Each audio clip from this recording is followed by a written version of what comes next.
Good evening. Welcome to the October 7th, 2009 meeting of the Murfreesboro Planning Commission. We have a quorum present, so I'll call the meeting to order at this time. First item on tonight's agenda is to approve the minutes of the meeting for September 16th, 2009. Are there any additions or corrections to those minutes? If not, I'll declare those approved as submitted. The next portion of our agenda pertains to public hearings. We have 4 public hearings scheduled for this evening. The first of which is a zoning request located along Gresham Park Drive, consisting of 12.96 acres from Office General to Commercial Highway, 5.54 acres from Residential Single Family 15 to Commercial Highway, 11.62 acres from GDO 2 to GDO 1, and to remove 11.62 acres from the Battlefield Protection District and consider changes to the Wilkinson Pike buffer. Mr. Tommy Smith is acting in behalf of Mr. C.M. Gatton as the applicant. Ms. Ely, good evening. Thank you. Good evening. Good evening, Planning Commission members. The first public hearing this evening is to consider rezoning one parcel of land that's located south of Wilkinson Pike and north of Medical Center Parkway. Gresham Park Drive runs right through this parcel of land. Currently, there are 6 zones on this one property. There are 3 base zonings and 3 overlay zones. If you will look at the map, the area outlined by my pointer is the entire area that's requesting this zoning change. A portion of it is zoned CH, Highway Commercial District. 12.96 acres is zoned OG, General Office District, and is shown as the orange area on the map before you. And 5.54 acres is zoned RS15, which is for residential single-family developments. The property is also in the GDO 1 and GDO 2 overlay districts, as well as the BPD overlay district. The properties to the south are zoned CH, Highway Commercial District, and are within the GDO 1 overlay district. Properties to the east are zoned OG and RS15 and are in the GDO 1 and GDO 2 overlay districts. Just to the west of the property, this triangular-shaped property, is the location of the new Chamber of Commerce site, which broke ground last week. That property is zoned CH, and it's also within the GDO 1 overlay district and the BPO district. To the north is the unincorporated area of Rutherford County, which at this time is mostly zoned R15. The applicant is requesting to have one base zone on this entire parcel, and to have that entire parcel zoned similar or exactly what the avenues across the street is zoned and our Embassy Suites. So they're requesting to have the base zone be CH, Highway Commercial District. They're also requesting to have just one overlay zone, which is the BPO 1 overlay district, which is also what the avenues and Embassy Suites have as an overlay district. They've requested this so that they can market this property and eliminate any possible confusion that may result in having these many different zones on this one parcel. This parcel currently, when it was created, didn't have Gresham Park Drive going through the center of it, but now that street is bisecting the property. So this rezoning request is basically a 4-part request. The first is to rezone 12.96 acres from OG to CH, to rezone 5.54 acres from RS15 to CH, to rezone 11.62 acres from GDO 2 to GDO 1, and to remove the BPD district. The Planning Commission has scheduled a public hearing to consider this zoning request for this property this evening. Staff will be able to answer any questions either before or after the public hearing. I do have available a photograph of the site, and if it goes up on the overhead, you can see that the parcel is a vacant, undeveloped parcel, and this is standing at Wilkinson Pike, looking across the property. In the background, you can see our Embassy Suites. If you have any questions, Mr. Aylott or I will be glad to answer them either before the public hearing. Any questions for Ms. Ely at this time? Does the developer's representative want to say anything before we open the public hearing? No? Yes. Okay. No, he's No. He shook his head no. Matt Taylor of SCC, representing the developer. No, myself as well as Mr. Smith are both available for questions, but we don't have a formal presentation prepared. Okay, thank you, ma'am. Okay, let me go over the rules for our public hearing in case you've never attended one here at the City of Murfreesboro before. We'll open the public hearing momentarily, and we'll invite anybody to come to the microphone that would like to speak either for or against this proposal. Please, when you get to the microphone, state your name clearly and give your address. Hold your comments to no more than 3 minutes so everybody will have the opportunity to speak. If you would, make all your comments and address all your questions toward the Planning Commission, not members of the staff or the audience. If you do have questions, we will make notes of your questions and try to answer those at the conclusion of the public hearing. All that being said, I'll ask anybody at this time to come forward, and I'll open the public hearing and invite you to speak either for or against this proposal.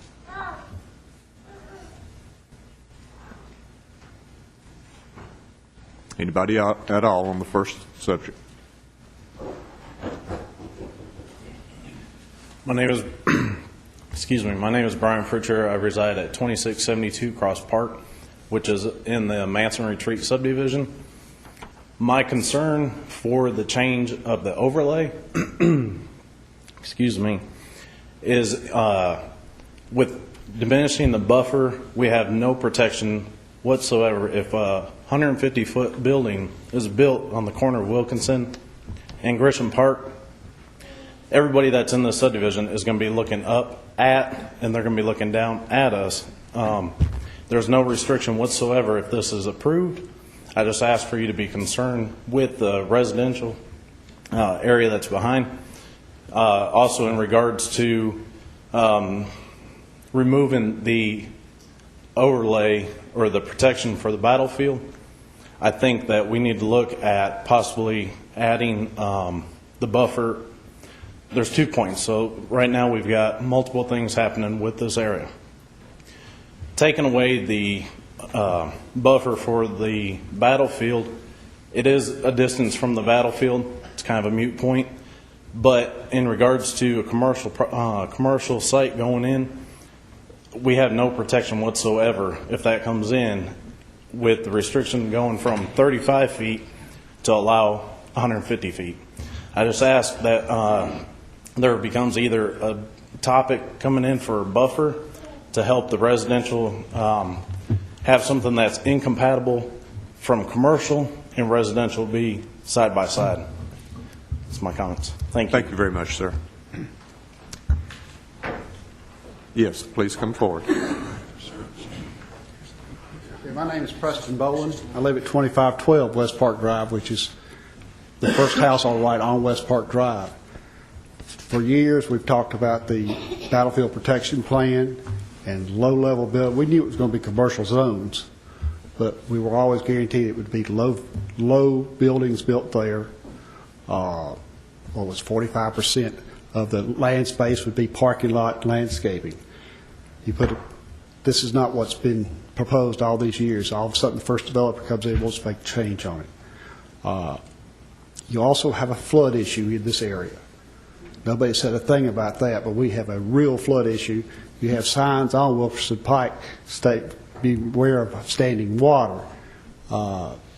We have some of these empty lots. Anytime we have rain, has 4 or 5 feet sitting in them. And we have one drain zone that runs back to the federal park in here that has to be addressed.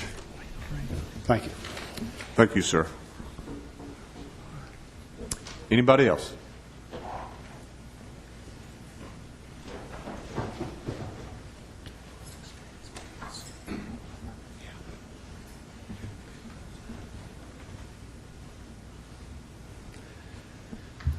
Good evening. I'm Gib Backlund. I work at Stones River National Battlefield, 3501 Old Nashville Highway. And, of course, as you know, it backs up on Wilkinson Pike. Just a little background. Of course, you all may remember this. I don't know how old you are, but the Battle of Stones River was a major Civil War battle fought over 4,000 acres. It started at the Kroger on Cason Lane and swept across the interstate and the avenues to the area on Wilkinson Pike that we're talking about tonight. Right now, we manage about 650 acres of that 4,000-acre battlefield, and we have about 200,000 visits a year at the park. With the new signs, the blue signs that the Chambers installed, that's helping people find their way to the battlefield a whole lot easier, and we're quite pleased not to have to answer the complaints every day about signage. So we appreciate that.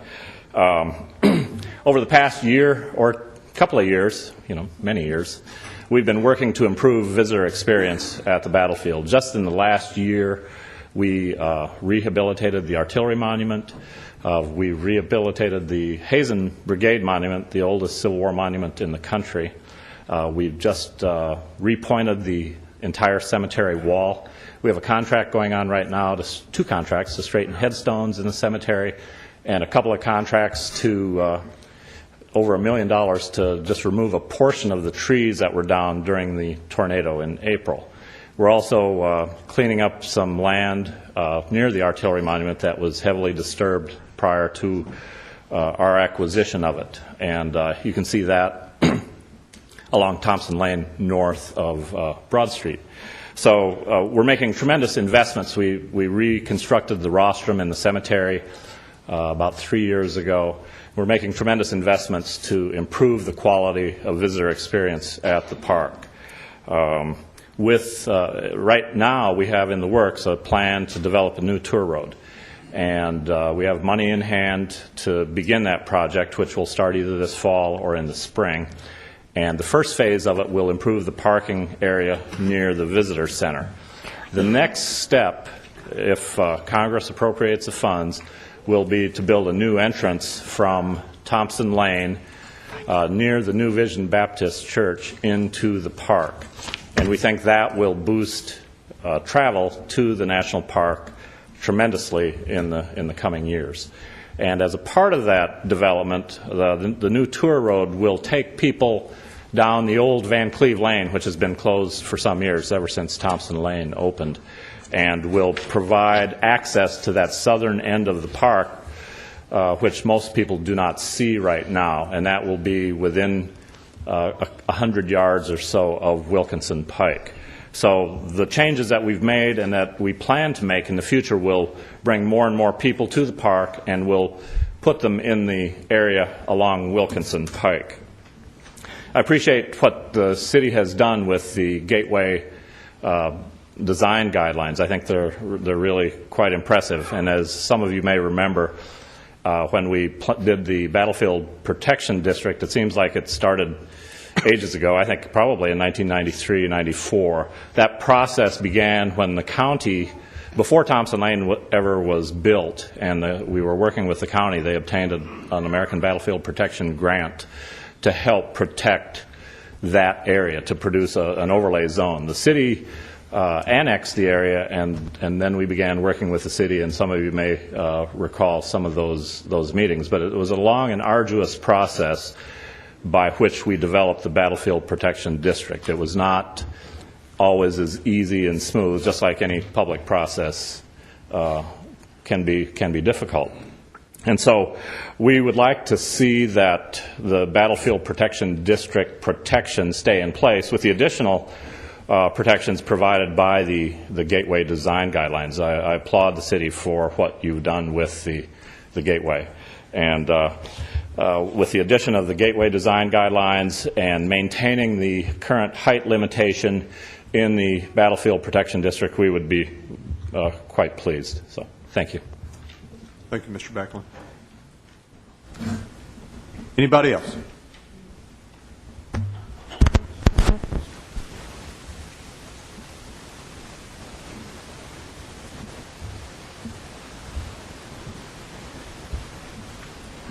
My name's Richard Lyles. I own the property at 2667 Cross Park Drive. Also own the property at 2558 West Park Drive. Prior to the tornado, I could not see the Embassy Suites because of all the trees that existed between my house and that area. Now all those trees are gone. And now you're coming in and you're going to put up 150 plus feet of building that's just adjacent to my property. I know you really don't care about what we as residents feel, because I honestly feel that there's someone that has already made some plans for that property over there. I've watched these meetings, and I've heard the comments that have been made in prior meetings, that there were no plans in place to build a chamber building at that time. And lo and behold, it's not but just a few days later that the announcement's made after you changed the zoning of that property. I hope that you would take into consideration our feelings for this property and leave this battlefield protection area there and leave the zoning as it is intact. Thank you. Thank you, Mr. Lyles. Anybody else?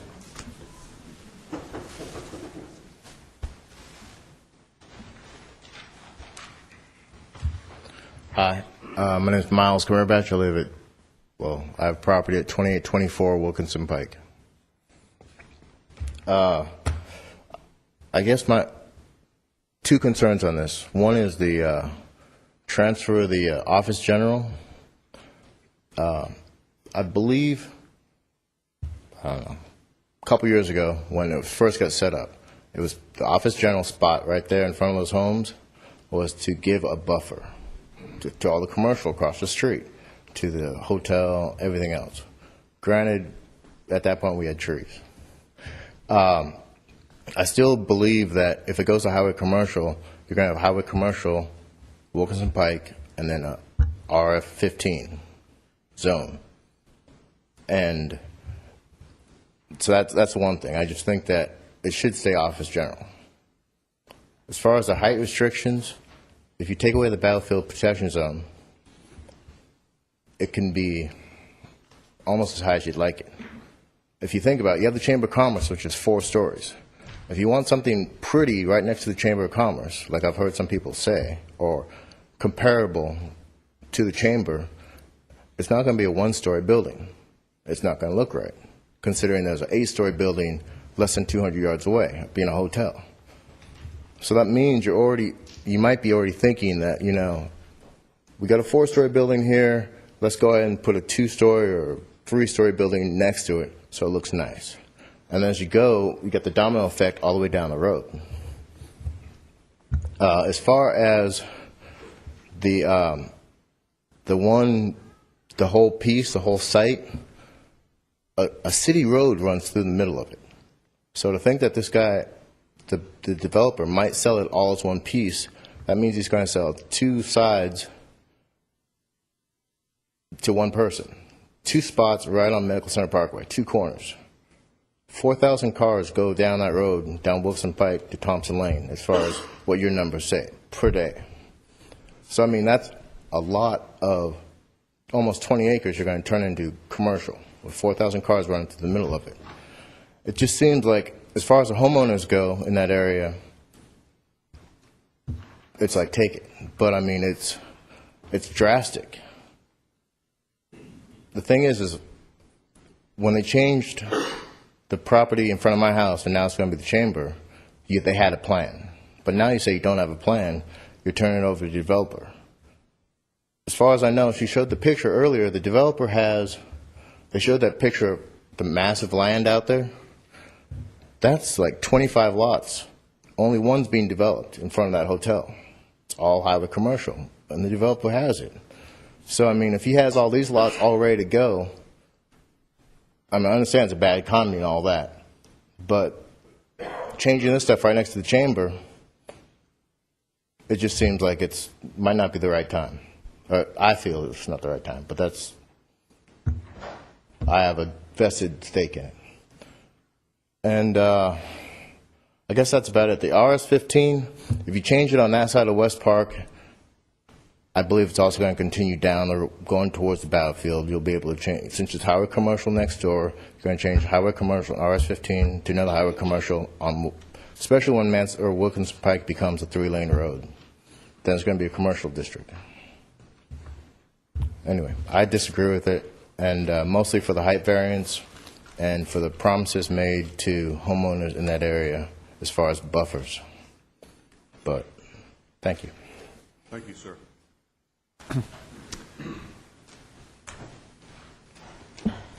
Would anybody else care to speak?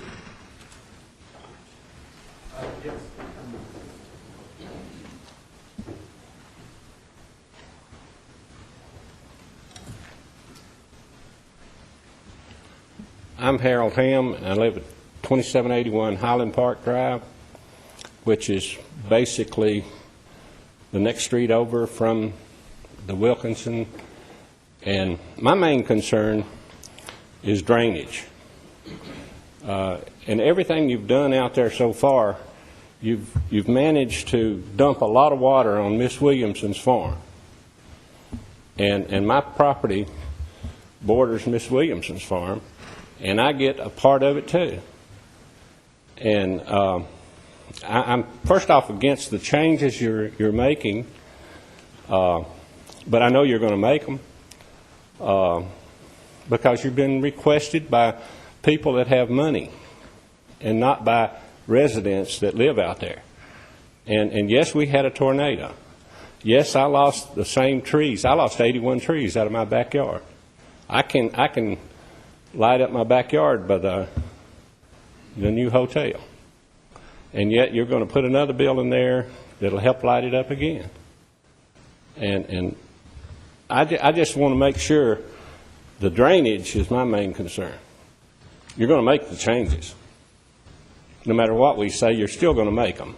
But I'm concerned about the drainage. Thank you. Thank you, sir.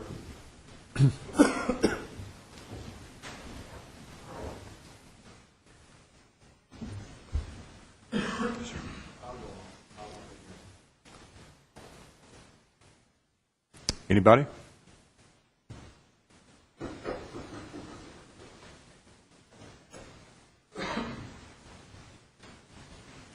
My name is Johnny Hale. I live at 2654 Wilkinson Pike. My parents are Mr. and Mrs. Walter Hale. They have property at 2655 Wilkinson Pike.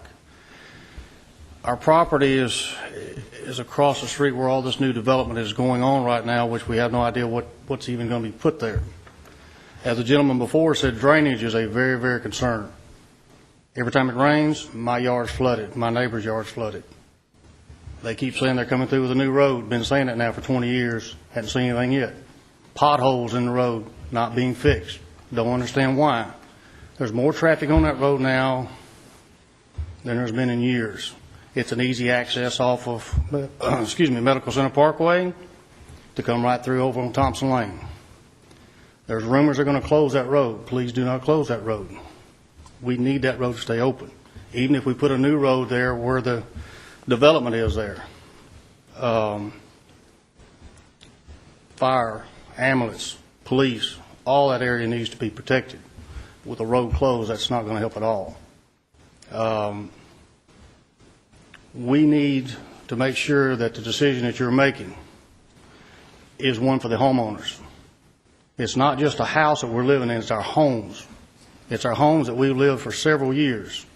It's our homes that people are not just moving in and moving out of. We're there to stay. A lot of people have been there for years. Please, all I'm asking is have consideration of the homeowners. If these business people have the money that they say they have, let them spend their money to make all the buffers. Let them be the ones to put up all the money. Don't let us be in one that's jeopardy and hurt over this situation. Thank you. Thank you, Mr. Hale. Anybody else?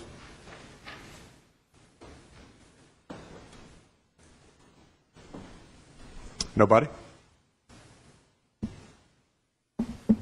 Okay. In that case, I'll close the public hearing. Mr. Adelot, do you have comments, sir? Yes, sir, I do. And one of them involves what some of the changes will constitute. The commercial highway zone allows a maximum height of 75 foot. That's the maximum height. The the GDO 1 district could allow up to 150 foot depending upon what the base zoning is. For instance, if their property were to be zoned as a planned development, it could allow for 150 foot. but under commercial highway, it's still limited to 75 foot. So it's really a misnomer to say 150 foot. The maximum height permitted in GDO 1, when property is in the commercial highway district, is 75 foot. The situation with the road, it's my understanding that the city is still currently in design of the roadway improvements for Wilkinson Pike. It appears at this point, the best information that I have is that the city is prepared to begin acquiring a right-of-way for Wilkinson Pike reconstruction in the first quarter of 2010. So that's going to be soon upon us.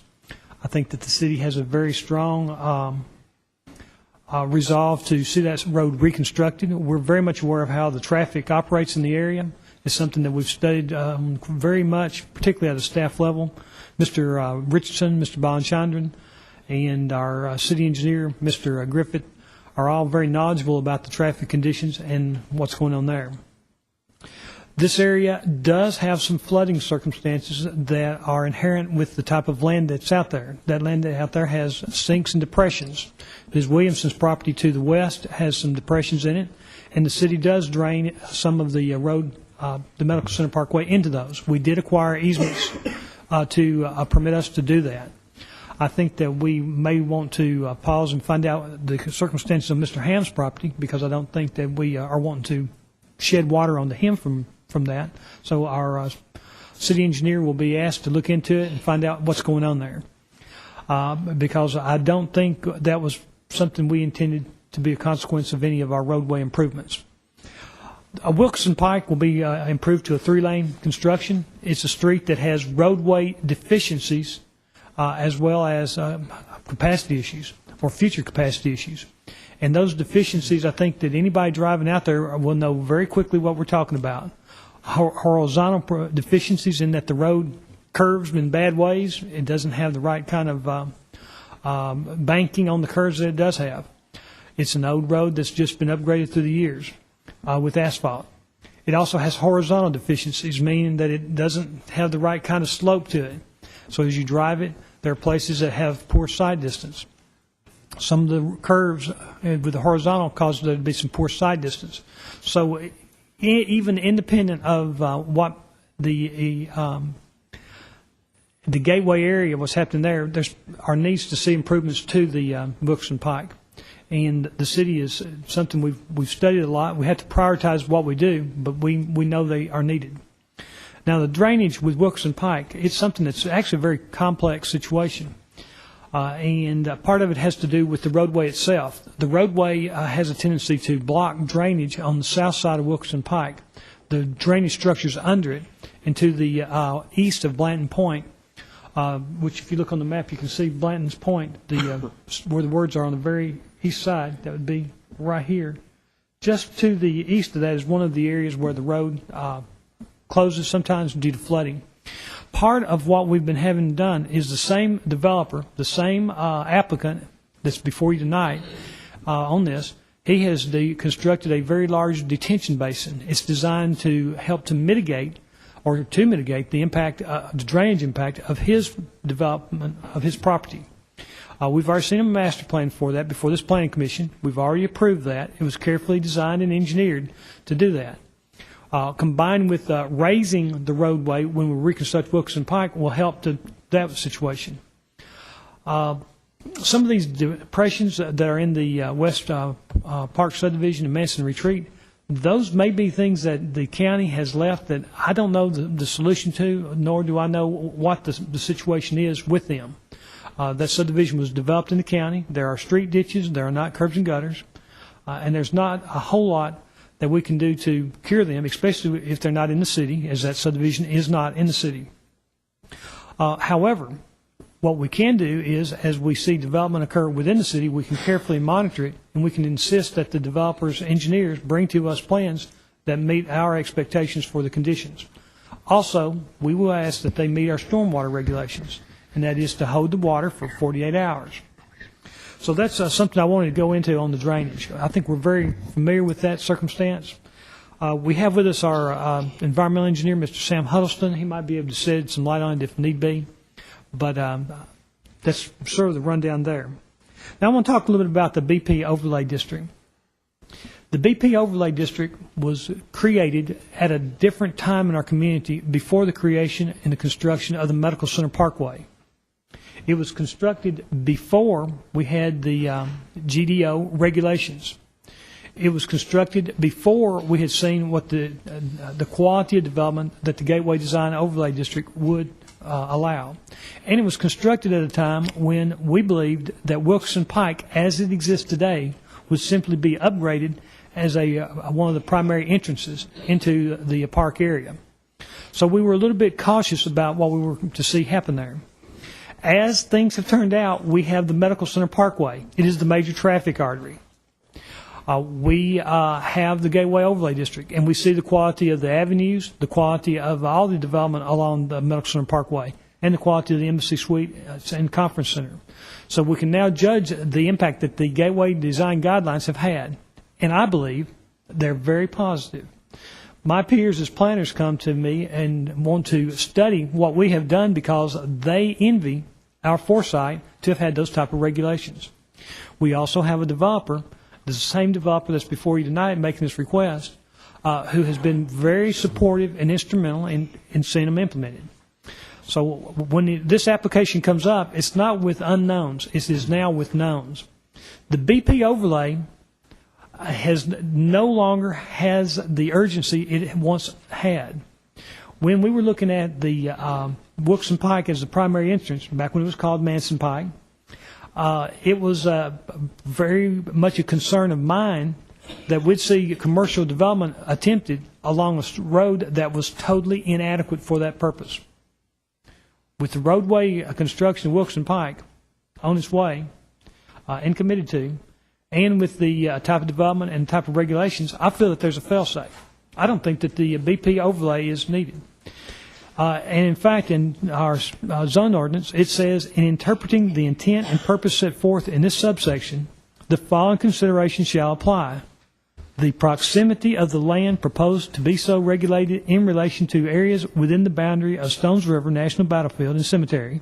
The visibility of the land is viewed from within the boundary of the Stones River National Battlefield and Cemetery, and the potential impact upon the Stones River National Battlefield and Cemetery as a result of the development of the land as permitted by the underlying zoning classification. This property is not visible from this park. It's not across the road from the park, and it's no longer on the main road that will provide access to the park. So I think that the need for it at this location is not what it was a couple of years ago. Now, that's my opinion. We have 7 members of the Planning Commission, 6 of whom are present tonight, who also get to discuss this and put your all's brain powers to work and make a recommendation. The application has been made by the owner, and he desires his property to be removed from the battlefield. As a companion to this, he desires that all of his land be in one of the battlefield overlay districts, or the gateway overlay districts. The big difference between GDO 1 and GDO 2 is the height of the buildings. 35-foot maximum height in GDO 2, 75-foot if it's in commercial highway in the GDO 1. Otherwise, the regulations are essentially identical, just the maximum height. The circumstance that has changed to us is that the property across the street, across Wilkinson Pike, which once upon a time was populated with single-family residences, nice, modest homes on nice lots, those houses, in large part, have disappeared. And now the question is, what is going to replace those? The inquiries that my office has received has been non-residential uses. It's not in the city, but the inquiries have been made to the city about the possibility, and they come to my office. And it begins to make me think, if that's going to be the same inquiry made to the county, where should we draw the boundary? Should it be at the back of those lots? And we're going to talk about the annexation of those properties in a moment. But should it be at the back of those where it will provide the protection, or should it be on the south side of the road and then see commercial that might leapfrog to the north of it, so that you have a boundary, a buffer that doesn't make sense anymore? And that's what we're faced with. With the tornado, and that is a horrible thing that I don't wish upon anyone, and my sympathies go to all the people who have been affected by it. But the fact remains, the circumstance we're looking at is land where the slate has been wiped clean and there's a change coming. This county has reported, and we've reported to you all, the lots that have been secured with building permits. And to my knowledge, only one of them, I think, has had a building permit pulled to rebuild. The rest of them, particularly those in the area, in this area right here, they have not pulled permits to rebuild. And it's questionable as to whether they will or not. Some of those people are here tonight, and they could have answered. So that's another issue I wanted to limit or to discuss. I do realize that over the last several years, we've had numerous meetings where we discussed about the protections offered by the BP and the GDO. And I want the people who are in attendance tonight and who are watching to realize this is not something that the city went looking for. This is something that came to the city, and we must consider. We must study when these type of applications are made, because it is the right of this property owner, as with any property owner, to request the city to study it. I do note that there are some changes in circumstances and properties that exist now from what was there when these zonings were put in place. So I wanted to discuss that and to outline what I had to share on that. Do you all have any questions of me or staff that you would like answered? Mr. Young. What's the height restriction on the BPO, Battlefield Protect, the BPD? 35 foot. Okay. So changing this from commercial highway to GDO 2 would go to 75 feet? A maximum of 75 foot. Yeah, no, excuse me, let me rephrase what you asked me. Changing it, to take off the BP and to change it to GDO 1 would allow a maximum of 75 foot for the property if it's in the commercial highway zone. Did I confuse you, Mr. Young? I think you answered my question. All right. Now I got another couple. The gentleman spoke about the drainage, and that's the bugaboo of planning and roads and property for many, many years. Is it safe to say that the only way that's going to get fixed is when the city redoes Manson Pike, Wilkinson Pike? Manson Pike now is Wilkinson Pike.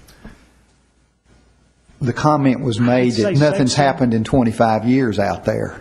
Well, that was an obvious exaggeration. I think that may have been more frustration than accuracy. Well, it's frustrating for us, too. But the situation is that the city's roadway improvements will keep the road from being closed as a result of flooding. The drainage problems that cause the road to be closed will be mitigated by the roadway improvements so that the road will not be closed. What we'll do is raise the road up. This large detention pond it's already built or under construction. Will that help relieve some of that drainage runoff? Absolutely, it will. In fact, it's going to be designed to hold a 2-day storm. Basically, 2 days of the stormwater. It's also a water quality pond, and it's going to meet the water quality regulations that the city has. Okay. And you had mentioned that the BP overlay and the GD overlay, gateway design overlay, it seems to me that the GD overlay, the gateway design overlay, is more restrictive in a lot of ways than the BP overlay, except for the height restriction. Is that a fair statement, or am I confused? No, you are correct. You're not confused. The GDO goes into design and review in a manner that the BP overlay does not.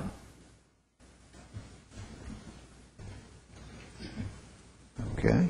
I mean, just to kind of recap for you all, later on in the meeting, we're going to talk about a on-the-run service station, and we're going to talk about its brick, and we're going to talk about its roof line, the canopy of it. We're going to talk about the amount of green that's on the site, the additional landscaping, and all that goes with it. We wouldn't do that if it was just in the BP overlay. We would not even have that discussion. But because this property is in the GDO 1 district, we're going to be running over that site backwards and forwards, and then in a couple of months, we'll do it again. Now, Mr. Backlund mentioned the fact that a new Manson Pike would have an entrance. Let's call it Wilkinson Pike, because I've known it Manson Pike all my life. But Wilkinson Pike, which used to be Manson Pike, will have an entrance down the old Van Cleve Lane, is that? No, I don't think that's correct. I think what they're going to do, as I understand it, and my recollection is, they're going to open up part of it as part of the tour route, but I don't think they're going to be connecting it to Wilkinson Pike. Okay, well, that was my, But part of what's visible from the road, Wilkinson Pike, will be activated, but I don't think the connection is going to be opened up. But also, a very big positive is they're going to be changing the tour route internal to the park and include part of that Van Cleve Lane in it. And also to reconstruct it so that there's access directly to Thompson Lane at the New Vision Baptist Church across from it, in that area. I was confused. I thought they were going to bring an entrance in off of Van Cleve Lane to. No. He's shaking his head no. Okay. All right. That was my confusion on that, which would make, either way, would make the reworking of Wilkinson Pike much more important for the battlefield and for the residents out there, for the drainage aspect, if nothing else. Is that the standard 3-lane curbs, gutters, and sidewalks that we've built? The improvements to Wilkinson Pike, I'm very certain at this point that the south side of the roadway will have curbs and gutters and sidewalks, standard street. The north side, in proximity to the park, I believe there may be the possibility there'll be a ditch section street, more of a parkway. But that is something I think is still being determined and designed. There's a desire to be sensitive to the park boundary. And in the past, the idea of a curb and gutter was not viewed as being sensitive to the park. But that's something that I would defer to the city engineer. But I am certain, I have had conversations or been involved with conversations where that has been discussed, that that design will include a sensitivity along the park's boundary. I can confirm that conversation. I had it with Mr. Griffith. There won't be curbs and gutters on the actual park side, but there will on the other side of the street and the remainder of Wilkinson Pike. All right. That's my 3 questions. Thank you, sir. Thank you, Mr. Young. Mr. Gilley.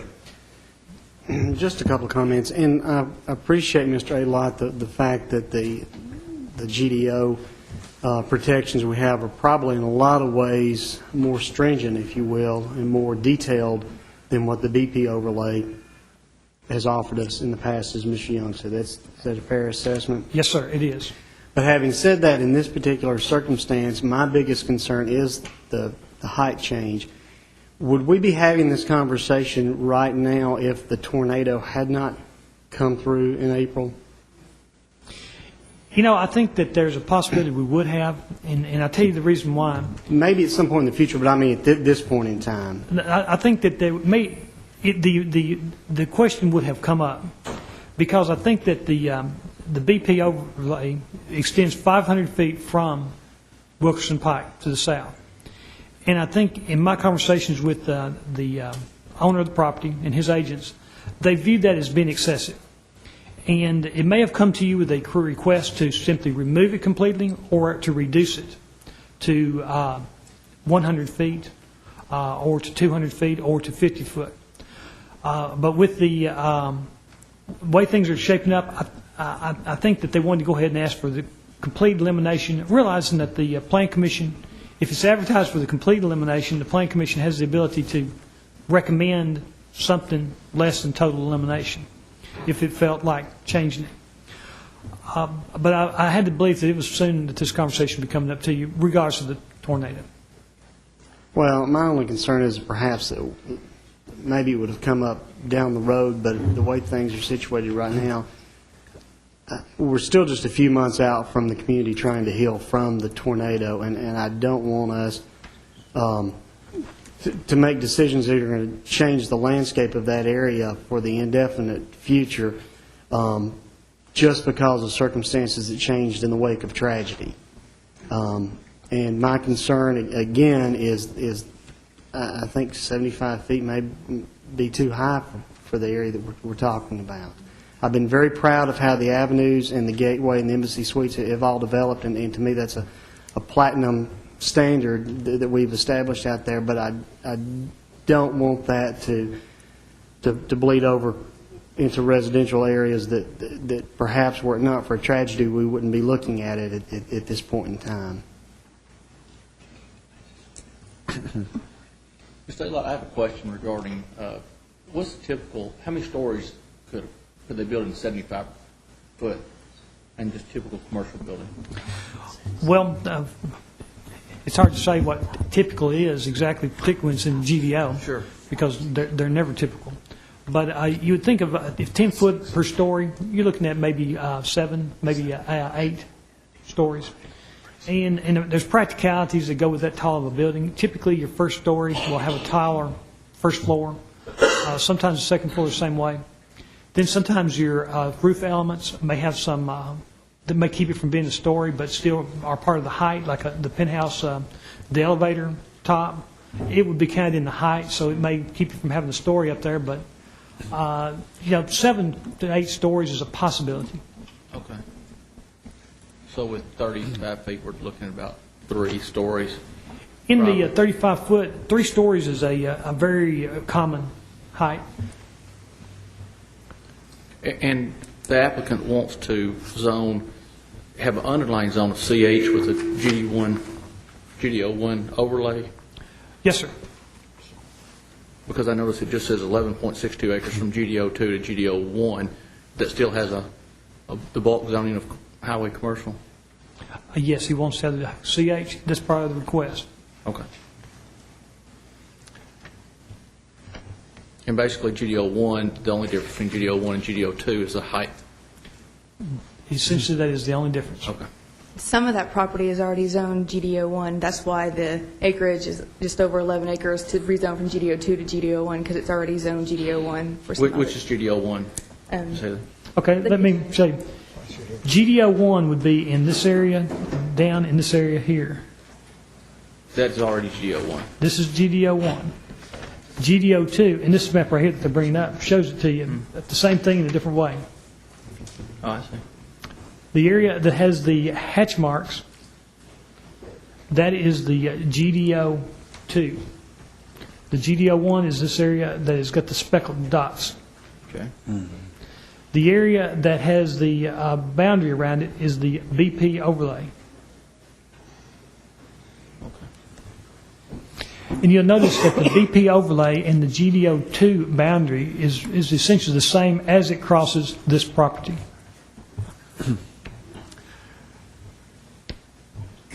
Of all the right uses that are allowed by right under commercial highway, by being in the GDO district, are some of those uses eliminated? Pretty much the same. There's not many of them. Most of the uses that are eliminated, and there are a couple, but most of them are industrial. But some of the things that would be eliminated would be things like carnivals with no amusements, no commercial outdoor amusements. Certainly our adults-only uses are prohibited in the area. No building materials, nothing like a Lowe's or nothing like a Wix lumber or 84 lumber. Pawn shops are excluded.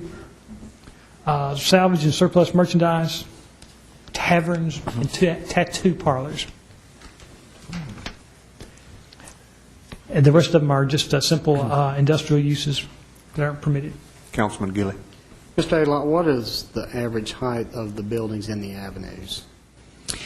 Oh, gosh, I'm afraid to give an accurate answer, but I would speculate that almost all of them are less than, particularly all of them are less than 40 foot. So even the anchor tenants like Belks and so forth are... Belks may be the exception. It may be 45, but I don't think so. So 'cause it's two stories. aside from it, basically the entire avenue is to be built within the same height restriction that's already there. And I don't see that we need buildings any taller on the other side than what we've got with the avenues right now. I don't, looking at the way buildings are built, the one possibility that might be different from the avenues may be something like hotels. And I think that we know that there's going to be a concentration of hospitality on the other side of Medical Center Parkway. They're going to want to cluster. And the number I've had of calls for that area has been traumatic over the last couple of years. But none of them have really looked on this side of the road. But in that general area, how many hotels do we have currently approved that we've seen plans for that will eventually come out of the ground pending the economy? In the Medical Center Parkway area, not counting Embassy Suites. You know, you ask a question that I don't know that it can be answered, because some of the ones we approved have, their circumstances have changed so dramatically, they won't be back to see us. There's probably at least 4 that I can think But of. I know of at least 5 that I've had conversations with, and let's see, one of them being Drury Inn, that came to us, they own the land, they'll probably be back. We've had the Hyde Place that got approved, site plan approval, but they're gone, they won't be back. I guess the point that I'm making is that's 5 plus the MC. That's 6 alone, that just as of the current zoning that's out there, that's 6 in the general vicinity hotel-wise for hospitality industry that could go there, whether it's that same developer we've seen that follows through with their plan or someone else, without ever touching the height restriction on the property we're talking about tonight. Is that correct? You lost me there, Mr. Gilliam, Okay. I'm sorry.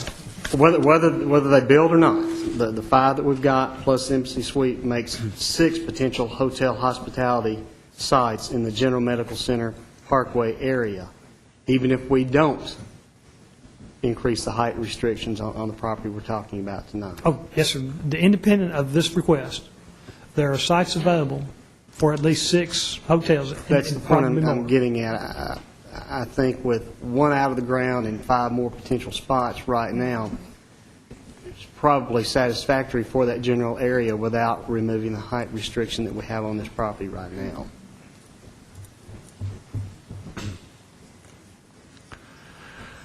I have tremendous respect for the applicant and appreciation for the development that he's done so far out there. I'm concerned about commercial highway zoning in that location, with that proximity to Manson Retreat. And there's no doubt in my mind, if they built something there, that it would be a first-class development. But if the property was sold, somebody else could come in. I know we have safeguards in place through the GDO, but the uses that are allowed, I'm just not sure. You know, I'd like more study time maybe to be able to look at exactly the uses that might go in there, because I'm very comfortable with an OG zoning in there, with an office general zoning where a nice office building can be developed and put in there, low impact on the community. You know, light infiltration was mentioned by one gentleman up there, and certainly the closer we get to Wilkinson Pike, the more that is a concern. But I'm just not totally comfortable with commercial highway zoning at that point, Mr. Adelard. I'm just one voice. One of the questions that the applicant will ask me, probably after we reconvene in a couple of days, depending if you were to leave everything as it is, what about the possibility of scaling it back? And with this, can we get the other map back up, Ms. Ely?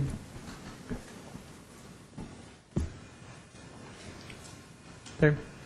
Notice in this area, this is commercial highway, then we have the office general. Now his problem is, this area right here is RS-15, and this area right here is OG. The question is it possible to get some of this to be zoned to OG also? Now, the OG is a lesser intensive commercial zone.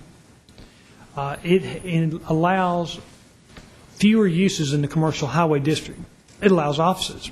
That's basically it. It doesn't allow residential. So it's my belief, and Mr.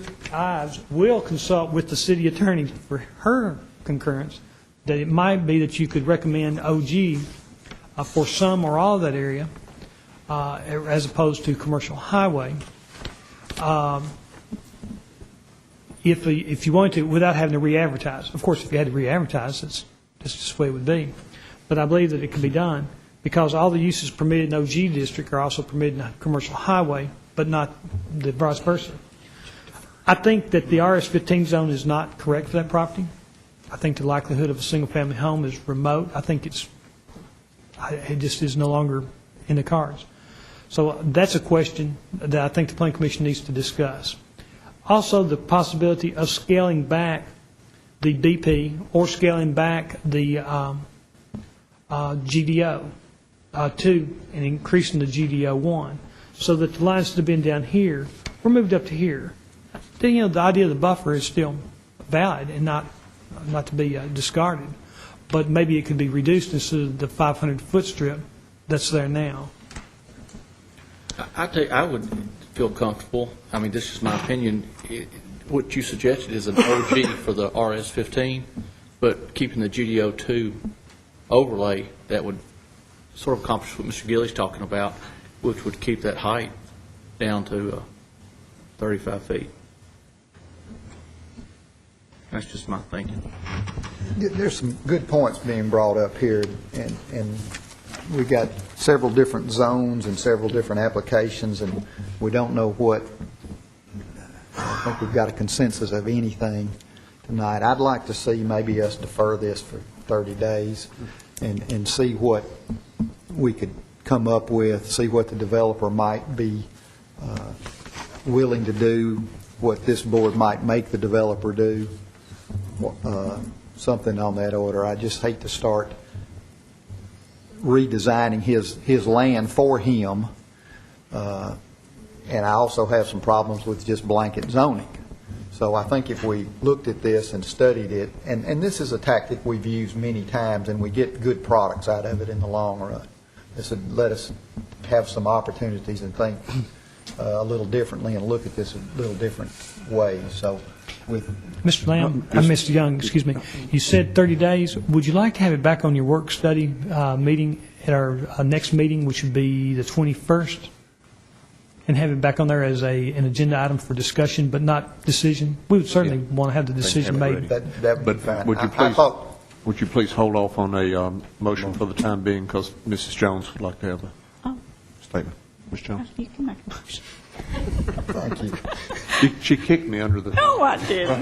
No, I She didn't. might kick me. I'm trying to be I defer quiet. to Miss Jones. No. I just wanted to comment Told you that, she had something to say.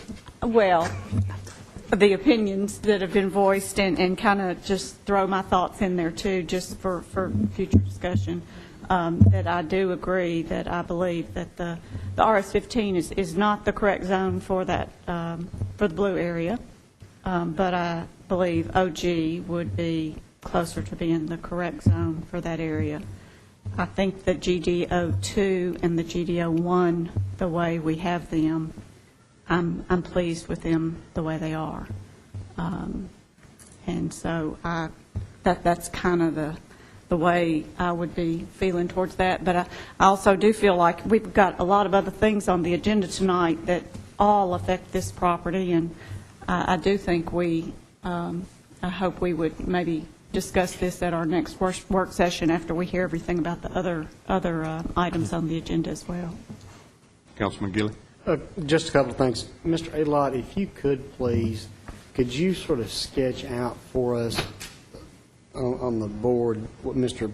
Wilson was talking about, sort of draw a line as to where the OG would front and what he's talking about? Or perhaps what you have in mind of the two colored areas as Well, to, if we were to use this as an example, Okay. as a lot, to see that extended across Yeah. as a potential OG area with the remainder of commercial highway is one thought. And to see some considerable part of this to be commercial highway, because it's essentially the same as what's over here across the road. I think that I would like to have the opportunity to meet with Mr. Smith and Mr. Gatton's agents to talk about how a commercial subdivision could lay in there, because I don't think they were looking at just parceling it out in lots on the existing street. and I think that is probably the best approach. You know, I think they've proven to us that they really want what's the best looking possible product that they can put in that area. But I think also what we've heard tonight is the primary concern. And I realize drainage is an issue. It's always an issue when we're talking about planning, as Mr. Young said. But the height is the real issue. And perhaps if you could get some more feedback from him on that, our next work session would be the best possible time to look at that. And Mr. Backlund, you asked us, I'd be remiss if I didn't bring this up. You mentioned earlier, perhaps some of us remember the Battle of Stones River. I think Chairman Lamb actually fought in that. Bugler. Yeah. Boogie woogie. Mr. Adelot, I do have a pertinent question. The Office General tract that is in existence now on the west side of Gresham Park Drive, if you drew that line roughly straight across there, approximately how many feet off of the right-of-way from Wilkinson Pike does that extend down on Gresham Park? It's about 200. To give you a baseline, from this point to this point is 500 feet. Okay. So you would have, if you basically drew that line straight across over there with roughly about 200 feet coming off that, you're going to have, it looks to me like over an acre site, which would be a good site for a potential office building. I mean, It does look to me that- it's a decent-sized tract for one. Yes, it will be. Also, I would expect there's probably going to be some right-of-way taken off of that when we rebuild the road. I think that's probably in the cards to fix the curvature of the road, but that's something that I haven't seen the plans. Sure. That might reduce that just a little bit. Okay. Any other comments or questions from the Planning Commission? Mr. Wilson? Yeah, just to follow up with your point, you say it's 200 feet from here to this line right here, and then we're going to take some right-of-way off, perhaps? And that's, I don't know what it does to the applicant. If we just make that OG, I don't know what we limit his usage to. So maybe Mr. Young probably ought to go ahead with his motion so we can study this. I think a deferral is in order. By having a discussion, you've helped me to prepare him and myself for a discussion so that when we come back in 2 weeks for our work session, we'll be prepared to help you all to understand. Move for deferral. Second motion, then. All in favor say aye. Aye. All opposed. The motion carries. There was a couple of statements made during that public hearing that kind of bothered me a little bit about the city's planning to do this, and the city was going to do whatever the money people wanted to do and everything. And I just want to say that,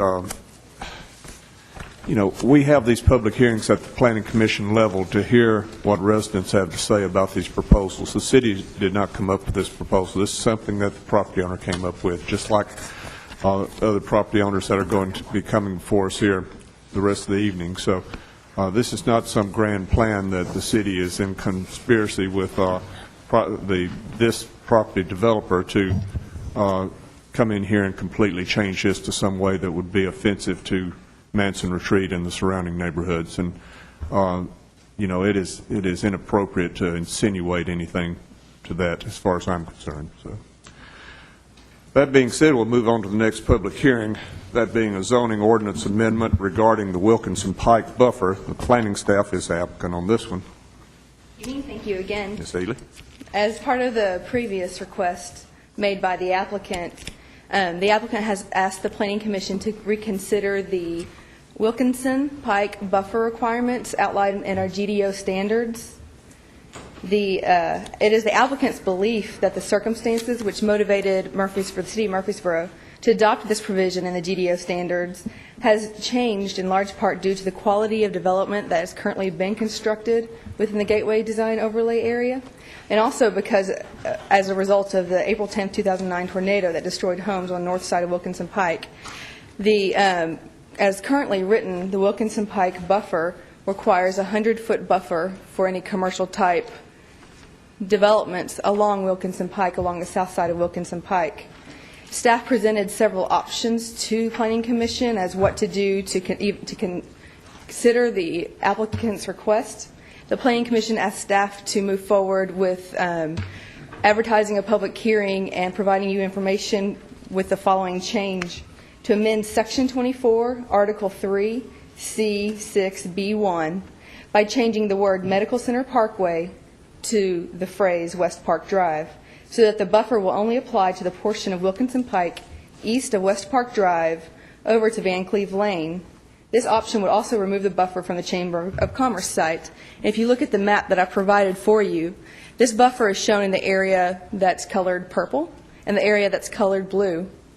What it would do this is West Park Drive that goes into Wilkinson Pike here. It would remove that 100-foot buffer requirement that's located here. To the north were single-family houses, and currently standing are 4 houses, 2 of which are substandard and 2 of which could possibly be lived in. There are 9 parcels up there, and previously there were 8 houses, but now there are only 4. So the applicants asked you to consider amending that buffer requirement. When the provisions of the GDO regulations were written that created this buffer, the circumstances in the community were much different. The lots, as I said, across the street did have houses on them. I think that we should have a public hearing to consider this text amendment. It would be amendment to the text because the buffer requirement is part of the written text in our zoning ordinance. But it may be that you choose to defer action pending on what you decide to do with the first item, but we should still consider this item, and we have advertised it for a public hearing in our newspaper and also placed signs on the property, and we've also sent notices to people within the area. And if you have any questions regarding this change, staff will be able to answer them either before or after the public hearing. Okay. Just a question, Ms. Hale. Who is the applicant? Is the planning staff the applicant? No, this is the, well, we put planning staff applicant because this was a part of the request on the previous agenda item, which is the representatives, Mr. Smith and Mr. Gatton's the applicant. But to accomplish his request, it would require an amendment to the text. So we've divided his request into 2 parts, 2 separate public hearings, one to consider the zoning changes, which we just discussed, and then this one is a separate matter, which would amend the text. After studying it, staff realized that it would require a text amendment. So since we're the ones who brought it up, we're listed as the applicant, although it's really prompted from the previous applicant, who's Mr. Gatton. Thank you. Thanks for that clarification, Ms. Ely. Any other questions from the Planning Commission? Ms. Ely, do we know how much right-of-way that the Wilkinson Pike is going to get into this buffer yet? Do we have enough road information to see if, and if it did get 25% of that buffer, would the rest of it be moved back? At this time, I can't tell you how much of the property will need for right-of-way. I know that it's still under design, and I've looked at some of the plans. I know that the city is planning on beginning acquiring the right-of-way first quarter of next year, so January, February, March. But I haven't been given any information that tells me exactly how many feet we'll need. Of course, it'll depend on the geometry. And the buffer is measured from the right-of-way line, so it's my understanding that that buffer will be pushed back. Mr. Elott may want to clarify that, but it's actually measured from the right-of-way line. Right, it's a floating buffer, and until something is developed, that right-of-way, when it moves, the buffer moves with it, because it's written into the text. It's not a mapped district. It is a buffer defined by a line that is subject to change. The right-of-way. The right-of-way. I did include in your agenda materials how the zoning ordinance would read. It's in the staff comments, on the second page of staff comments. If you decided to make this amendment, then that's exactly how it would read. And you'll notice that the only change will be substituting the words that I mentioned before, Medical Center Parkway, with the words West Park Drive.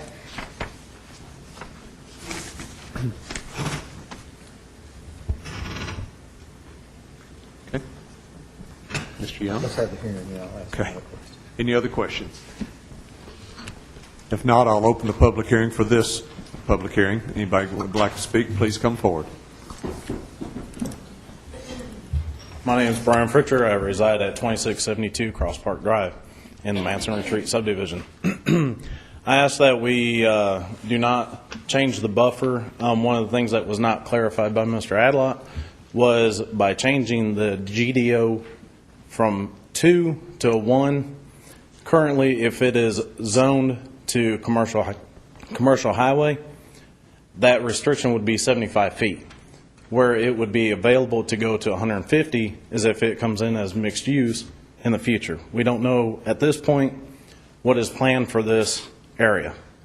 So we still need to consider what may be presented to you in the future. So I ask that either the buffer be put in place as the development is coming in. Right now, we've got the Chamber of Commerce building. So one of the next agenda items is annexation of the, I believe it's 9 parcels on the north side of Wilkinson Pike. Will that be commercial? So we have possibly 2 areas that need to be considered for a buffer. Currently, the way that it is right now, it's on the south side of Wilkinson Pike because we're going to have incompatible uses. Right now, there are 4 houses that are on Wilkinson Pike of the 8 or 9 parcels. 2 actually have people living in it. They're not livable, they're living in it. 2 of them are still sitting in it and demolished. We don't know what people are going to do, if they're going to rebuild or if they're waiting to find out if it's going to be zoned commercial and then build somewhere else. We're coming up almost 6 months from the time of the tornado. I think it's kind of an inappropriate time. I believe Mr. Gilly brought that up. I think at this point, the wave hasn't settled in. We don't know, is it going to be annexed and then commercial? If it is, then that buffer gets pushed to the north side of those parcels to protect the people on Highland Drive. At this point, there's a lot up in the air. I just ask that we still continue with the GDO2, which will make it to where the restriction is tighter. It's 35 feet. GDO2 does not matter with the base. Is that correct? That I don't know. I believe GDO2 does not matter if it's commercial highway, if it's office general. We open up ourselves to having that 150-foot hotel. That's approximately 3 stories taller than the embassy. That could be sitting at the corner of Wilkinson Pike and Gresham Park Drive. Very incompatible to the folks that are on Wilkinson Pike if they choose to rebuild their homes. I think we really need to keep the GDO2 buffer or GDO2 overlay, with that buffer there, with the fact that we do not know if and when it gets zoned commercial on that north side of Wilkinson Pike. And again, I'm a resident in the neighborhood. I'm concerned about the incompatibility with that commercial being up there and the residential. It's inevitable. We live in an area that's being built up. I think what we have seen with the avenue, it's great. It's pretty. The median and everything, it's a beautiful development. I just think that we need to look and make sure that the residents are not the one that suffers when something else comes in. So I just ask that we continue with the GDO2 overlay and the buffer on the south side, and when it gets annexed on the north side, that we make sure that the buffer, I don't know that 15 feet, depending on the max would be 15 feet buffer. You can go over to Franklin. They've got times that the buffer had been less than 100 feet. 75 is usually the minimum that they'll go from a commercial to residential. We're talking 15 feet. And it could be less if we do a wall or a fence. I think the biggest part is, again, the height restriction. GDO2 is huge, huge mistake if we do on one. I appreciate your time. Thank you. Mr. Pritchard. Would anybody else like to speak?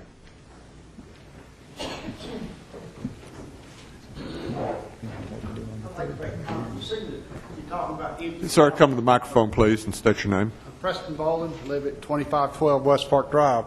We talk about empty lots with housing.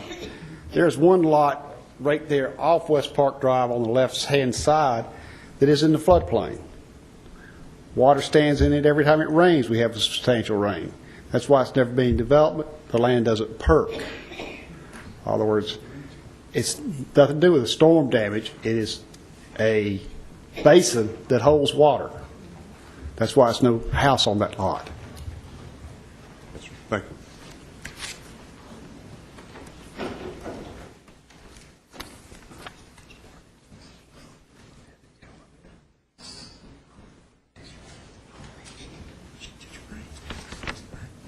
Hi, good evening. My name is Allison Cumberbatch. I represent the Cumberbatch Family Trust. We own the property at 2814 and 2824 Wilkinson Pike. I'm speaking, I was actually here for the annexation, but comments have been made and some allegations have been made, and I think this pertains to the buffer zone, and I really feel I need to address it.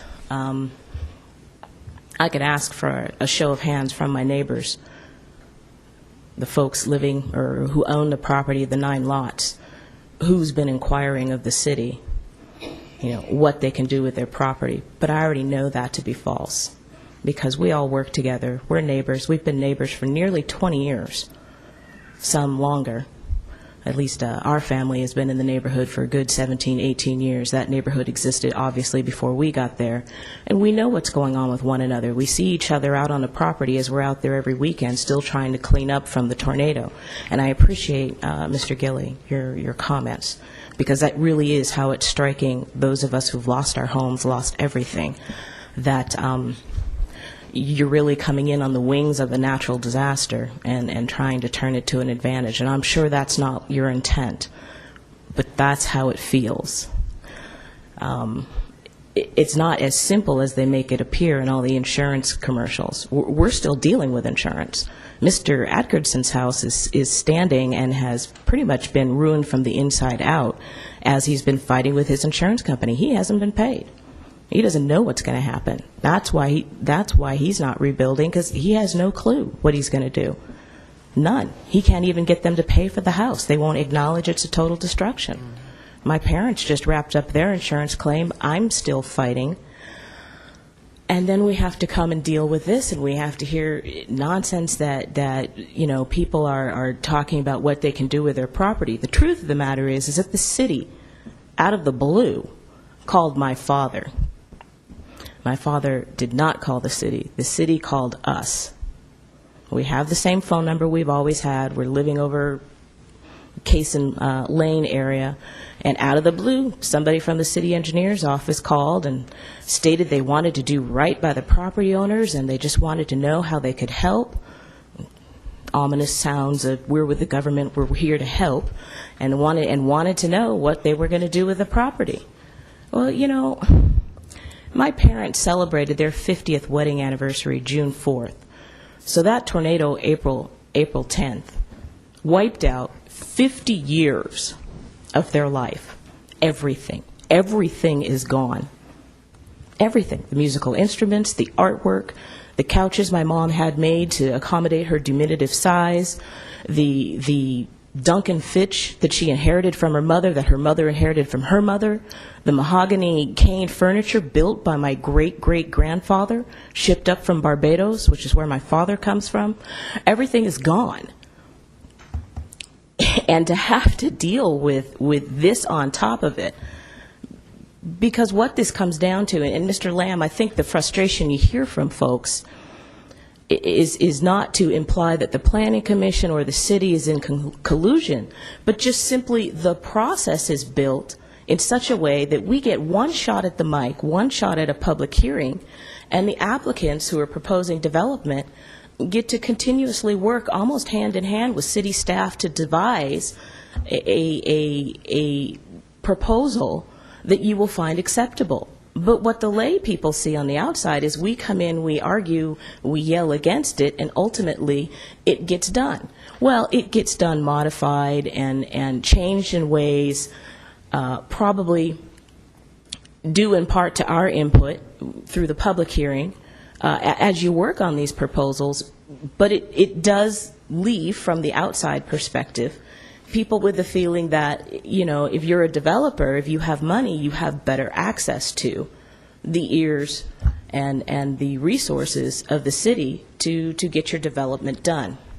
Now, addressing the buffer zone, this is a buffer zone that has already been bitten into to allow for the continuous and ever moving forward development that has come right up to our doorsteps. Well, if we still had a doorstep. Our figurative doorstep. The reason we don't find it economically feasible to build back on the land that we own, the land we've lived for 17 years, is because every promise the city made us with regards to development has been broken. That entire parcel where the chamber is supposed to be was supposed to be a buffer zone and was supposed to be residential. Now we have a 4-story building that's going to go up literally right across the street from us. The only thing that protects us is the buffer zone. The buffer zone is tied to a right-of-way. You hear the city talk about they're on the countdown to acquire the right-of-way. That's because they don't have the right-of-way. And I'm sorry Mr. Adelot and his staff here haven't seen the plans. We have, because the city put it out to us last year. It was last spring, '08, was it not? I can tell you what the city plan says. The city plan says it's going to take about 20, 30 feet off the front of our property, destroying yet another water drainage system that runs along the front of our property and leaving the fronts of our property filled with water. Granted, there's no house there, but that's still obviously inconvenient for us. We would ask you to consider that you kind of created the monster where it makes absolutely no sense for my parents to rebuild their 3,200 square foot, no means modest home. It's a very nice home. 3,200 square foot, $300,000 home. It makes absolutely no sense to rebuild it on that land when you've already broken ground and you'll be placing a 4-story chamber of commerce across a small street from us, and we'll be looking out over a 200-lot parking lot. I mean, that's happening. There's nothing that can be done about that, nothing to change that. That's just a fact. But it would make no sense for my parents to take that insurance check and pour it into that. What would we do with a house if we ever wanted to sell it? Who's going to buy a house that nice that sits in the shadow of that much development, that high, that close? I'm sure many of you folks do very well for yourselves. You're professionals. I bet you have really nice homes as well. Would you, if you were ever to sell, would you go buy a home right across the street from the Chamber of Commerce? So what's the point?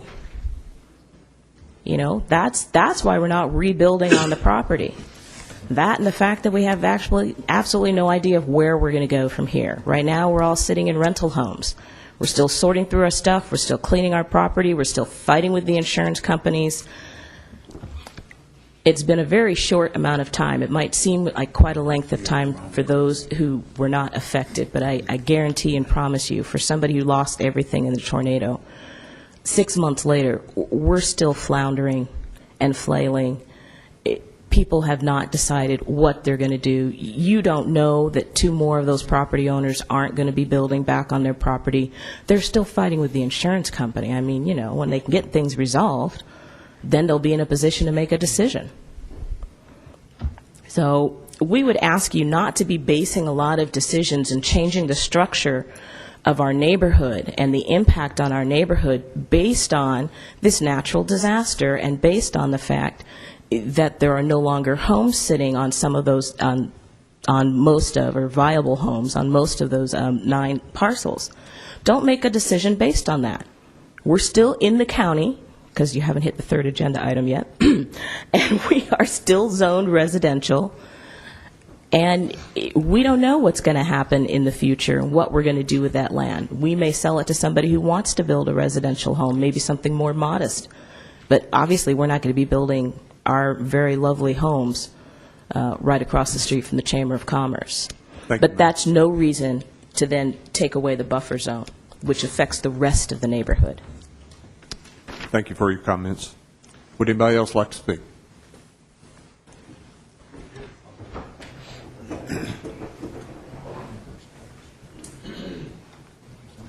Hi, my name is Daniel Inman.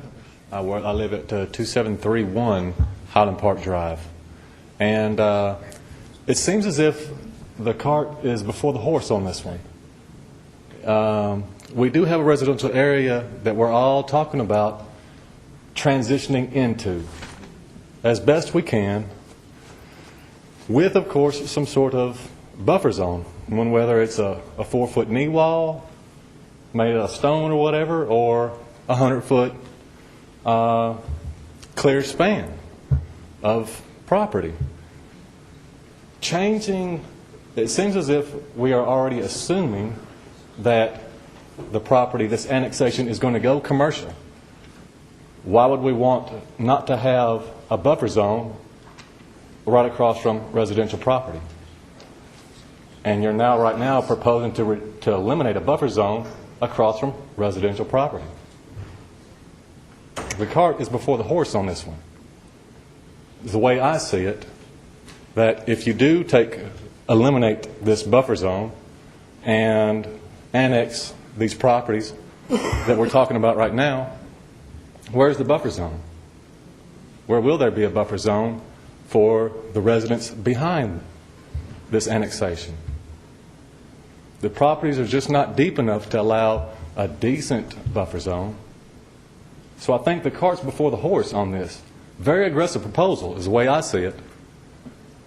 Trying to eliminate the buffer zone, going straight to the assumption that across the street is going to be commercial. I hope you follow me. Thank you very much. Thank you, sir. Anybody else?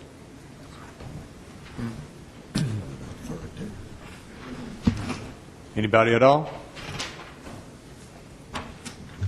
Okay. Close the public hearing at this time. Mr. Adelot, do you have comments? Yes, sir. The proposal before you is to reduce the width of the Wilkinson Pike buffer. And just for everybody to know what I'm talking about, in the zoning ordinance, when we adopted the GDO regulations, we did not know at that time what was going to happen in the GDO area. At that time, there was a different property owner. There was no development by which to gauge the quality of it. There was no medical center parkway in existence. So we did not know a lot of things that we can look with hindsight on. Again, we were concerned about commercialization along Wilkinson Pike, particularly of a quality that might not be compatible with that area. We devised that there would be, and our consultant recommended, I want to add, the consultant was Reagan Smith, and they struggled with this, but they felt, all right, a 100-foot wide buffer area shall be required along the south side of Wilkinson Pike, extending from the intersection of Wilkinson Pike and Medical Center Parkway eastward to Van Cleve Lane. Single-family residential dwellings shall be allowed within the Wilkinson Pike buffer and shall be permitted to have driveway access to Wilkinson Pike, provided the following requirements are met. Minimum lot area of 43,000 square feet. Minimum front setback 80 feet. Minimum lot width 125 feet. Minimum side setback 12.5 feet. Minimum rear setback 30 feet. Maximum height 35 foot. The buffer shall not be utilized as a storage area. Parking lots, parking structures, accessory structures, dumpsters, temporary structures, storage facilities, or maintenance structures shall not be located within this buffer area. The following building setbacks will be required along this buffer, in addition to the buffer width of 100 feet. Single-family residential on lots less than 1 acre, 50 feet. So that's on top of what was already required.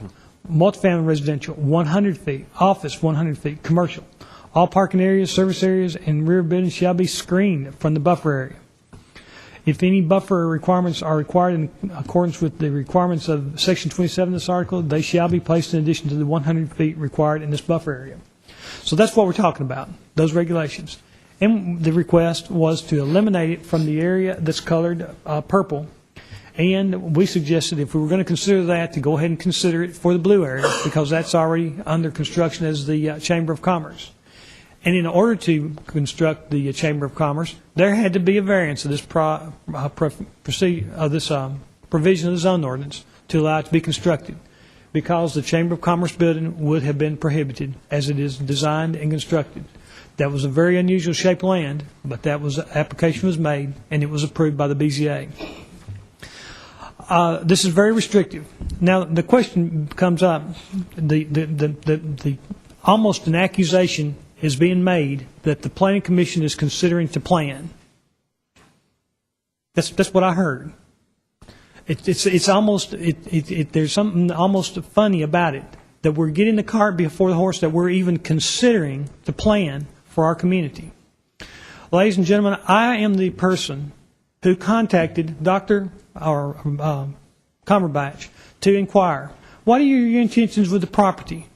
We're concerned. I have received inquiries from people who may not be your agent, who may not be authorized by you to call me, who are calling about the possibility of commercial. Or what are your plans?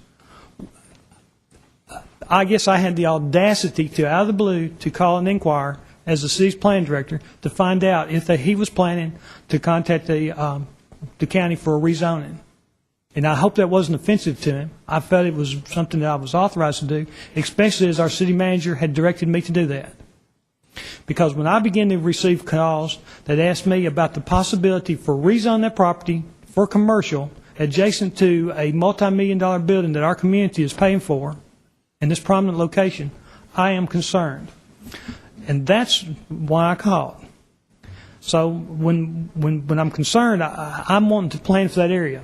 If there are going to be applications made to Rutherford County to zone that property commercial, I would like to see it be in the city's jurisdiction instead. I think we're much better prepared to implement the gateway. Our track record is good in this area. Mr. Cumberbatch told me they were considering selling the property as a group. They had not made any decisions, but they were considering selling it as a group. More than likely, the buyer would be non-residential.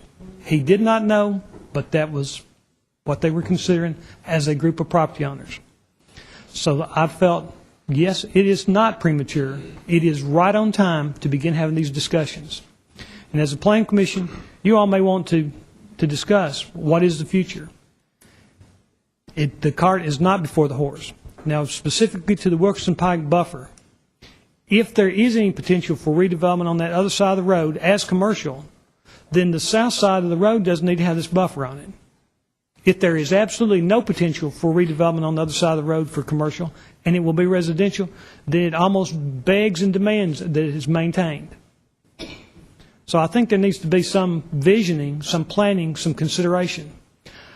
Non-residential that is very compatible with the gateway could be a benefit, an asset. It could be a complement to the subdivision, and in no way would it be bad for it. Residential construction that is of a poor quality, that is done wrong, could be a real liability to the whole community at that location. So it may be that we want to defer this. It may be that we need to study it. There's no particular reason that we should be under a big hurry if there are no applications pending before the county for commercial zoning. But again, I submit to you that if we're going to look at commercialization of these lots, as has been expressed by at least one property owner to me as a possibility, then maybe we should consider the possibility that the buffer does not belong here. It belongs back here, where it can be most effective to the property owners back there. Okay. I see nothing but pretty much nods of agreement on the Planning Commission as far as that goes, Mr. Adelard. Councilman Gill, did you have? Just a couple comments I want to make. Thank you, Chairman Lamb. I think until we resolve the previous agenda item that we talked about tonight, what the height's going to be there, I think that the buffer needs to be left alone until we can at least work that issue out. And then two, if Mr. Adelard's correct, and that on the upper end of the map is going to come in commercial at some point, maybe that's the point we look at relocating the buffer if and when that time comes, as opposed to right now, perhaps deferring and not doing anything with the buffer until we actually see plans for that other area to see if there's a better location for the buffer than what it is right now. Or if it turns out that's going to stay residential, then as you said, the buffer would need to stay where it's at. So rather than doing anything with it right now, perhaps we need to know that there's a possibility that the buffer may need to move depending on how that property develops. But until we see plans for it, leave the buffer where it's at just for the time being till we see those plans. Mr. Adelard, the lots in question are in the county, correct? The lots? The lots, those 9 lots. Yes, sir. Those 9 lots, and they are not in question. What is in question is this buffer right here. But the next item on the annexation will be these 9 lots. But those 9 lots are currently in the county. That is correct. They will stay in the county. They're just not in the corporate city limits. That is more correct. Okay, so if we have deferral, then would we at a future date have any other confirmation by the county planning commission if they in fact have any plans or Okay. anything that's been proposed to them? All right, you're sort of bleeding into the matter of annexation, but the county may or may not contact me about any of their plans. Certainly, an applicant can walk into their door without me having any knowledge of it. I will be sent a copy of the agenda for the county's planning commission several weeks later. It's been my experience that when I have appealed to the county to delay actions on any agenda item, they have said, "Thank you very much, Mr. Adlet, and thank you very much, City of Murfreesboro, but we have a responsibility to respond to applicants, and your input will be duly noted and promptly ignored." Well, maybe I'm wrong, but that's what it seems like. Anything else, Mr. Clark? That is it. Okay. Councilman Gill? Probably answered it. Mr. Adlott, I think that your conversation, Mr. Clark, brings up another valid point. With that other property being in the county right now, were that property to stay in the county, we would not have any control as a city as to location of a buffer if it needs to be moved, if it's developed commercially in the county. If we remove our buffer requirement right now, the county chooses not to put a buffer when that property is developed, if it's developed in the county, then there's no buffer at all at that point, if you're following my logic. And I think that's another reason perhaps to leave it in place until we see the little bit bigger picture for what's going to come in.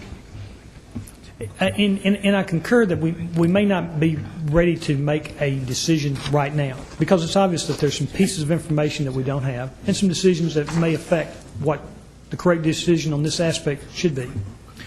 But it is a good time to be talking about it. And while, you know, the sentiment is, and I understand this from at least the gentleman who spoke, that, well, aren't you getting ahead of the car ahead of the horse? Well, no. To plan effectively, you do it in advance of development happening, and maybe look at different scenarios and help to guide it, rather than wake up one day and find out that it happened to you and everybody was asleep at the switch. Well, I think what is Mr. Emmons, is that correct? I don't think what he was implying was that it's getting the cart before the horse in looking at the big picture of things.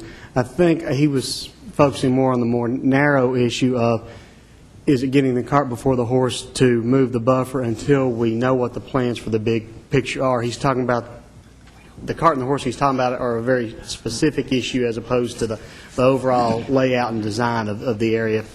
And he can tell me if I'm misstating that. Agenda item C. And so I think that's perhaps the intent of his comments, as opposed to saying that we should not be looking at the overall. I think he's actually telling us we should be looking at the overall big picture of things before we make a decision as to one piece of the puzzle. With that, unless someone else has more comments, I would move that we defer action on this until we work out these other issues. Second. All in favor say aye. Aye. All opposed? Motion carries. Let me make one comment. The statement was made that you get one shot up here at a 3-minute public hearing. This is the first of 2 public hearings on all of these matters up here tonight. The state law does not require the Planning Commission to hold public hearings and all this, but we do that to provide as much comment by the public as we possibly can. All these items will also have another public hearing in front of the City Council should it pass the Planning Commission. Okay. Let me also say the comment was made that the developers have all the time in the world to go up and meet with the staff. The staff is more than willing to meet with any of you anytime. If you have concerns, comments, or questions about any of your properties, what's going on in your neighborhood, or what's going on in the city that affects your neighborhood, they will be more than happy to sit down and talk to you about it. All of our meetings that we have are open to the public and they're advertised. And if you have questions about when our next meeting is, like we've talked about our next work session meeting, which will be in 2 weeks, they'll be glad to give you the location and the day and time of that. So please feel free to attend that meeting if you'd like to hear what's being discussed there. I would add that we'll have our agendas posted on our website, and they're welcome to access them. Would you give the website for the people that are watching, Mr. Adelaide? That's www.murfreesborotn.gov. That's murfreesborotn.gov.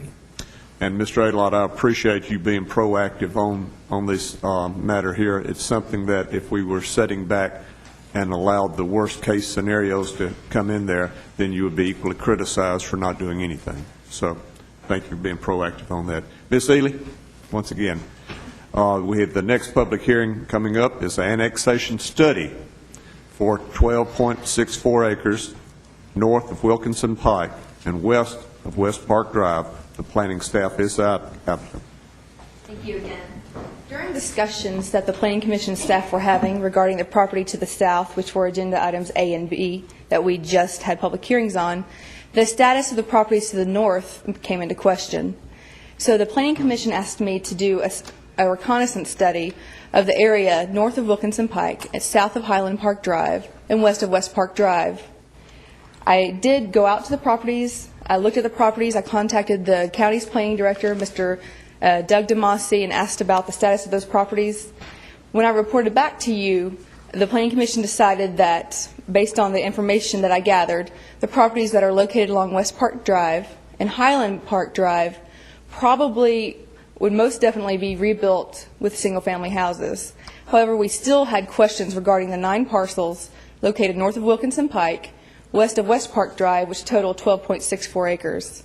Staff, and including myself, have had inquiries about these properties potentially going commercial in the future. I know that this property, right at the where Gresham Park Drive dead ends into Wilkinson Park Drive, he asked me what I thought about having a doctor's office there. Of course, I told him that, in my opinion, didn't really matter, but I was interested in what the applicants are going to do. I've also had conversations with people in this area who want to rebuild their houses. Really, the people I've talked to are the ones who have the house already existing. There is one single-family permit that has been issued from Rutherford County to rebuild a single-family house in the area. So as these 9 properties currently exist, the one on the corner of Wilkinson Pike and West Park Drive is vacant, and it has been vacant even before the April 10th tornado. There was a house located on the remaining 8 parcels. The tornado came in and devastated the area, as you know, and drastically damaged the structures in that area. 2 of the houses, I think, are structurally sound, and apparently I heard tonight somebody's living in one of them, and the other one is habitable. 2 of the structures, of the other structures, which equal 4, are not habitable, and so I don't know about their future. And then the other parcels have been cleared, and there are no houses on them. So in summation, there are 4 structures on these 9 parcels, 2 of which are habitable. I did prepare a plan of services regarding the city's ability to provide services to the study area, which includes these 9 parcels. The city will be able to provide services. CUD, which is Consolidated Utility Districts, will remain being the water provider. Currently, the water line that's located along Wilkinson Pike is substandard according to the guidelines and restrictions the city of Murfreesboro has. It doesn't have the water pressure flow that we like, the 1,000 GPM. So I did ask CUD if they had any plans for upgrading that line, and CUD did mention to me that when Wilkinson Pike is rebuilt to the 3-lane curb and gutter street section, at that time they will also install an 8-inch and a 10-inch water line along Wilkinson Pike, which will be able to give us that proper fire flow that we require. Also, MED will take over service to the study area, but they will only do that after the road is rebuilt. Currently, there's MTEMC infrastructure in the area. They currently provide service to the area, and they'll continue doing that. Just to have the road rebuilt as a collective effort and have everything go in as it should, it would be better that the streetlights MED provide and that the infrastructure that they put in be put in after the road is constructed rather than putting it now, taking it down, and putting it back up in a couple years. Sewer currently is not on these properties, nor does it touch the properties. Its pump station is where the new intersection of Robert Rose Drive and Wilkinson Pike is.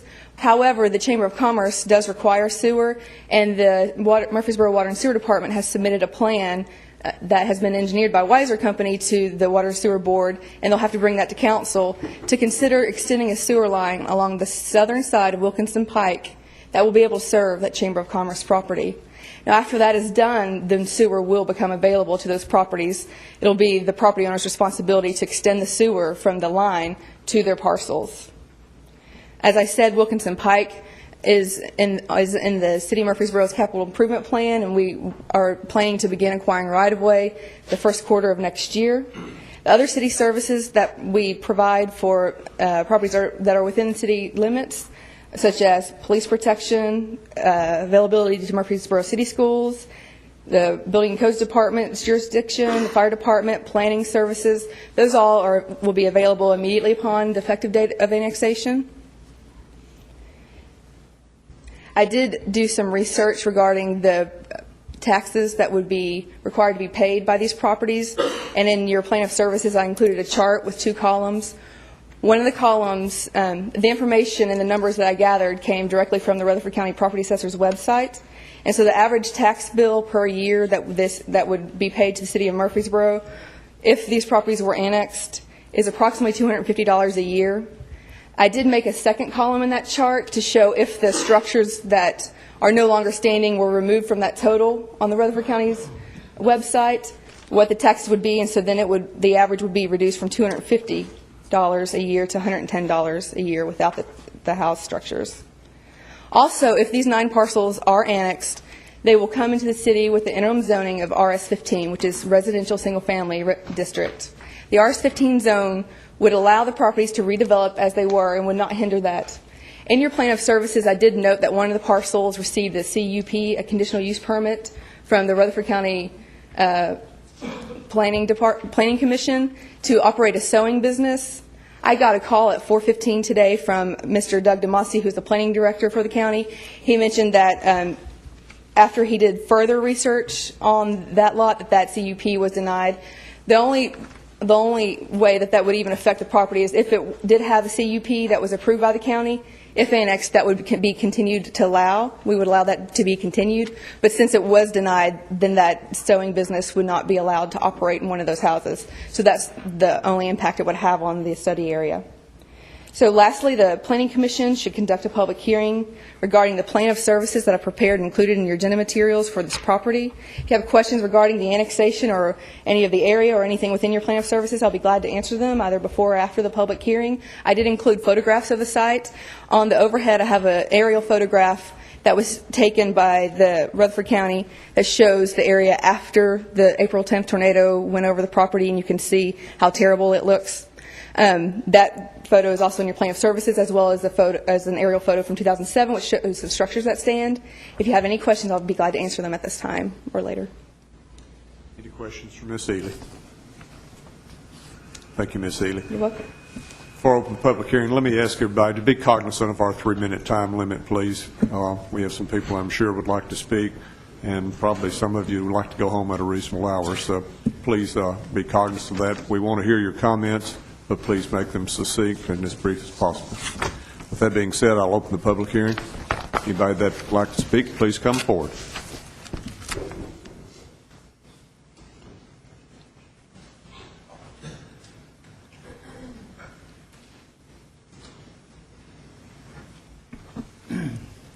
I'm David Stubbs. My wife and I live at 2724 Wilkinson Pike.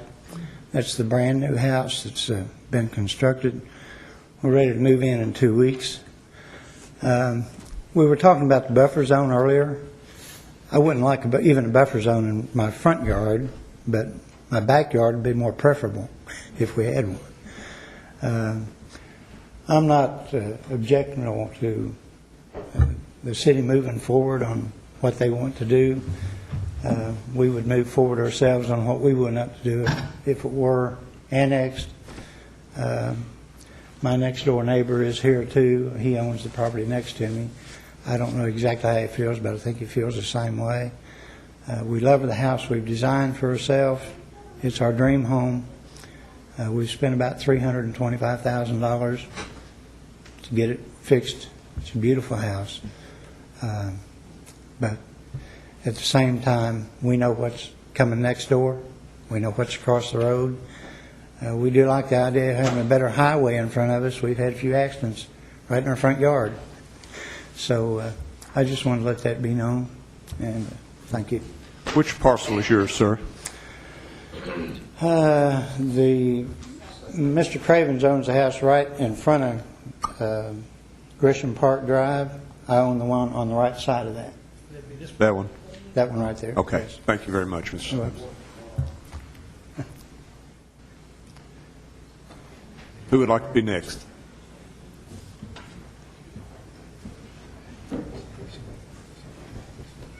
My name is Pat Boland. I live at 2512 West Park Drive. I just wanted to make you be aware, at the back of this property is an extremely deep and large drainage ditch that drains down through there and into a pipe under the street and down between the Barneses, who lives next door to us, and our property. The lot on the corner there at West Park Drive and Wilkinson Pike has never been built on because when it rains it does flood, and it can retain up to 4 feet of water. In your consideration of the annexation and maybe future making this commercial property, do be aware that the whole neighborhood drains down through this and the drainage ditch underneath the road, goes back through our backyard into the park. Now, right now, because we have the lot across the street that collects the water, if it rains for 2 or 3 days, it can get pretty deep down in the back of our lot. And in the houses along Wilkinson Pike. So just to let you know, I don't know who would be responsible for, if you take in this property, who's going to be responsible for that drainage ditch and the drainage that's coming down through there, because it is a fairly large ditch and it does carry a lot of water. So I just wanted you to be aware of that in case that had not been brought out. Thank you. Thank you, Ms. Bowen. Excuse me. The ditch you are referring to is right through here? No, it's on the very back part of the property that's going to be annexed. Yeah, sure. I want to be a shore engineer. Yes, right here. Okay. Okay. We live here, and the Barneses live here. There is a pipe underneath the road, and that extends down in underneath the ground into the property, maybe 50 feet, and then it spreads out. And what they did, they went in and made it a large drainage ditch back through this person's property, back through here. And all of that water drains back down into the park. Now, right. And there's another large drainage ditch that's here. So it's here and here. Okay. Thank you, Ms. Bowen. Thank you. Who would like to be next?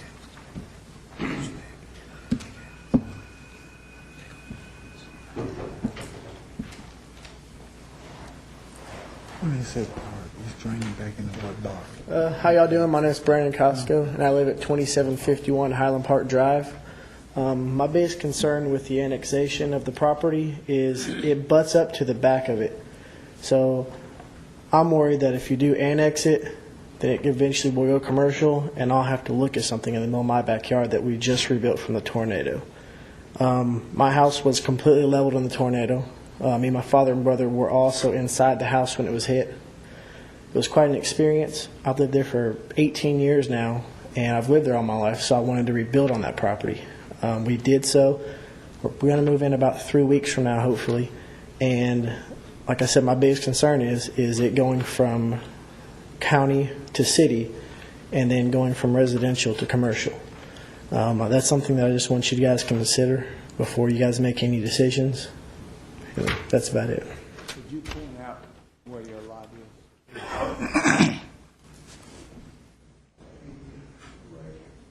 Okay, thank you. Thank you very much, sir. Anybody else?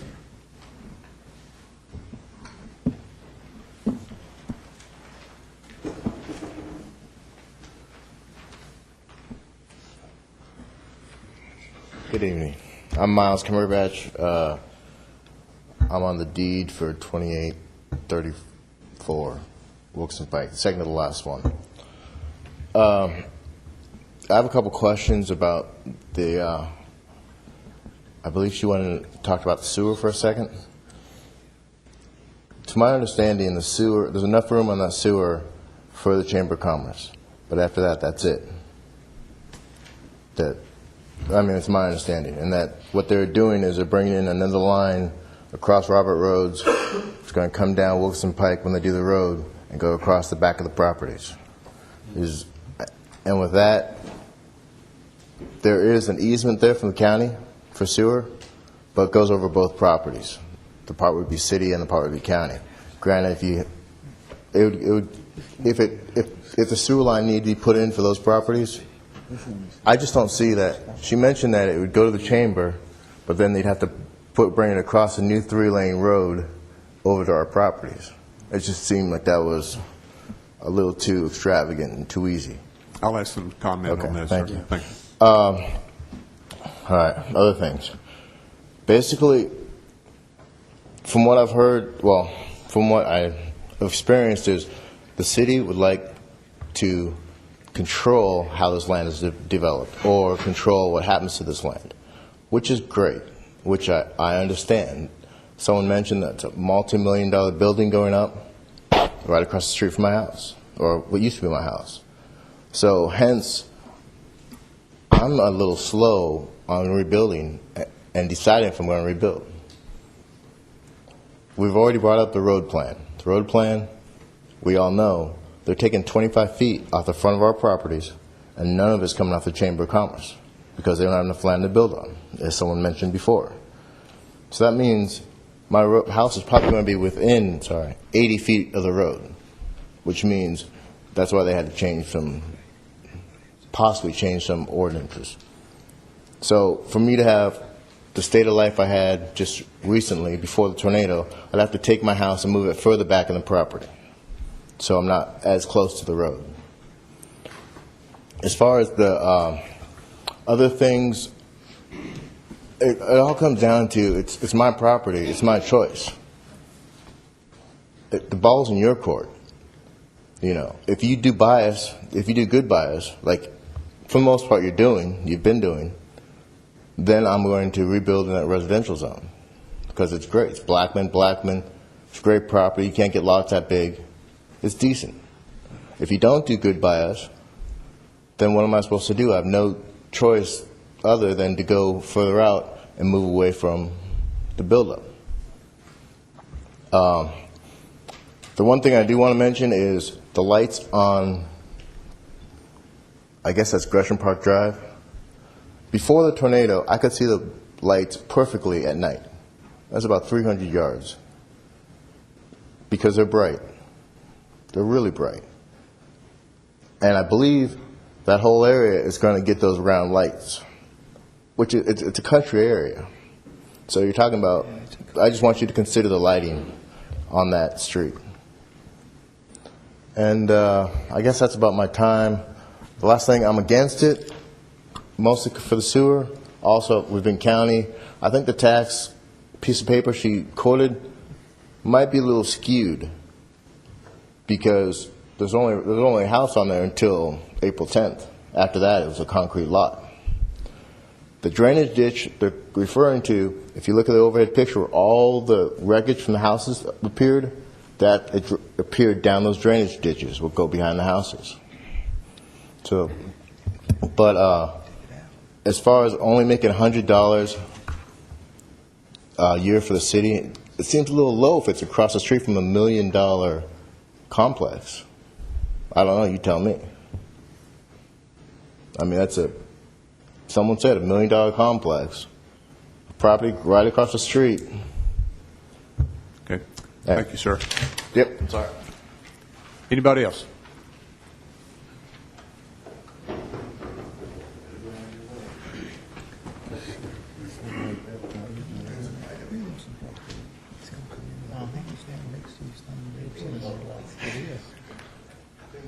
I'm Harold Hale. I live at 2781 Highland Park Drive. And my point is, if it's good to annex that part into the city, why don't you take the rest of it too? Why are you cutting your corners? I've got 2.5 acres that's right above where the area is. And I'm going to catch this again if we ever develop Mitsu's property, Wilkinson Farm. And if it's good to put it in the city, why don't you put us in the city?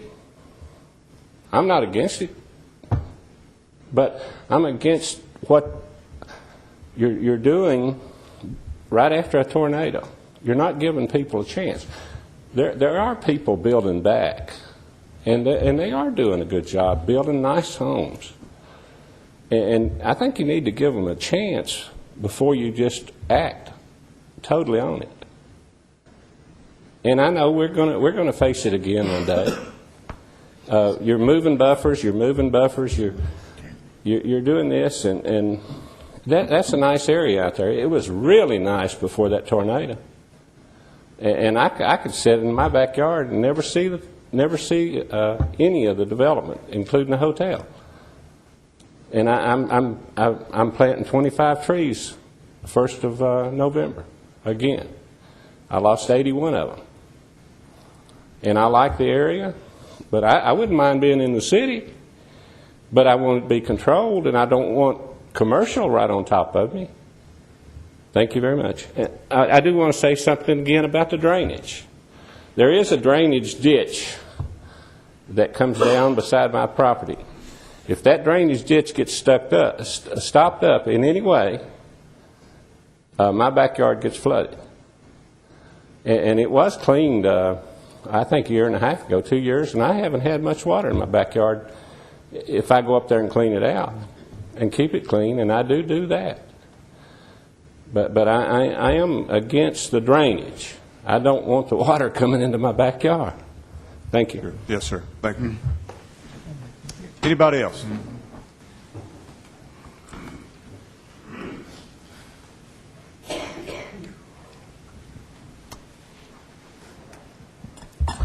Well, I wanted to wait until I'm Mr. sorry, would Ham you spoke. say your name again, please? My name is Allison Cumberbatch. I'm Miles' sister. My father, Dr. Cumberbatch, owns the land in family trust at 2814 and co-owns with my brother at 2824 Wilkinson Pike.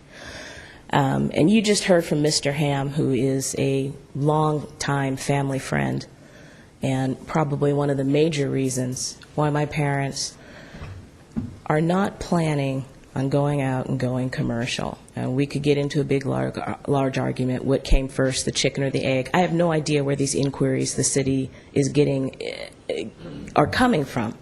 They're not authorized agents of the Cumberbatch family, or as far as I know, the Cox family. Nobody's been speaking to us about it.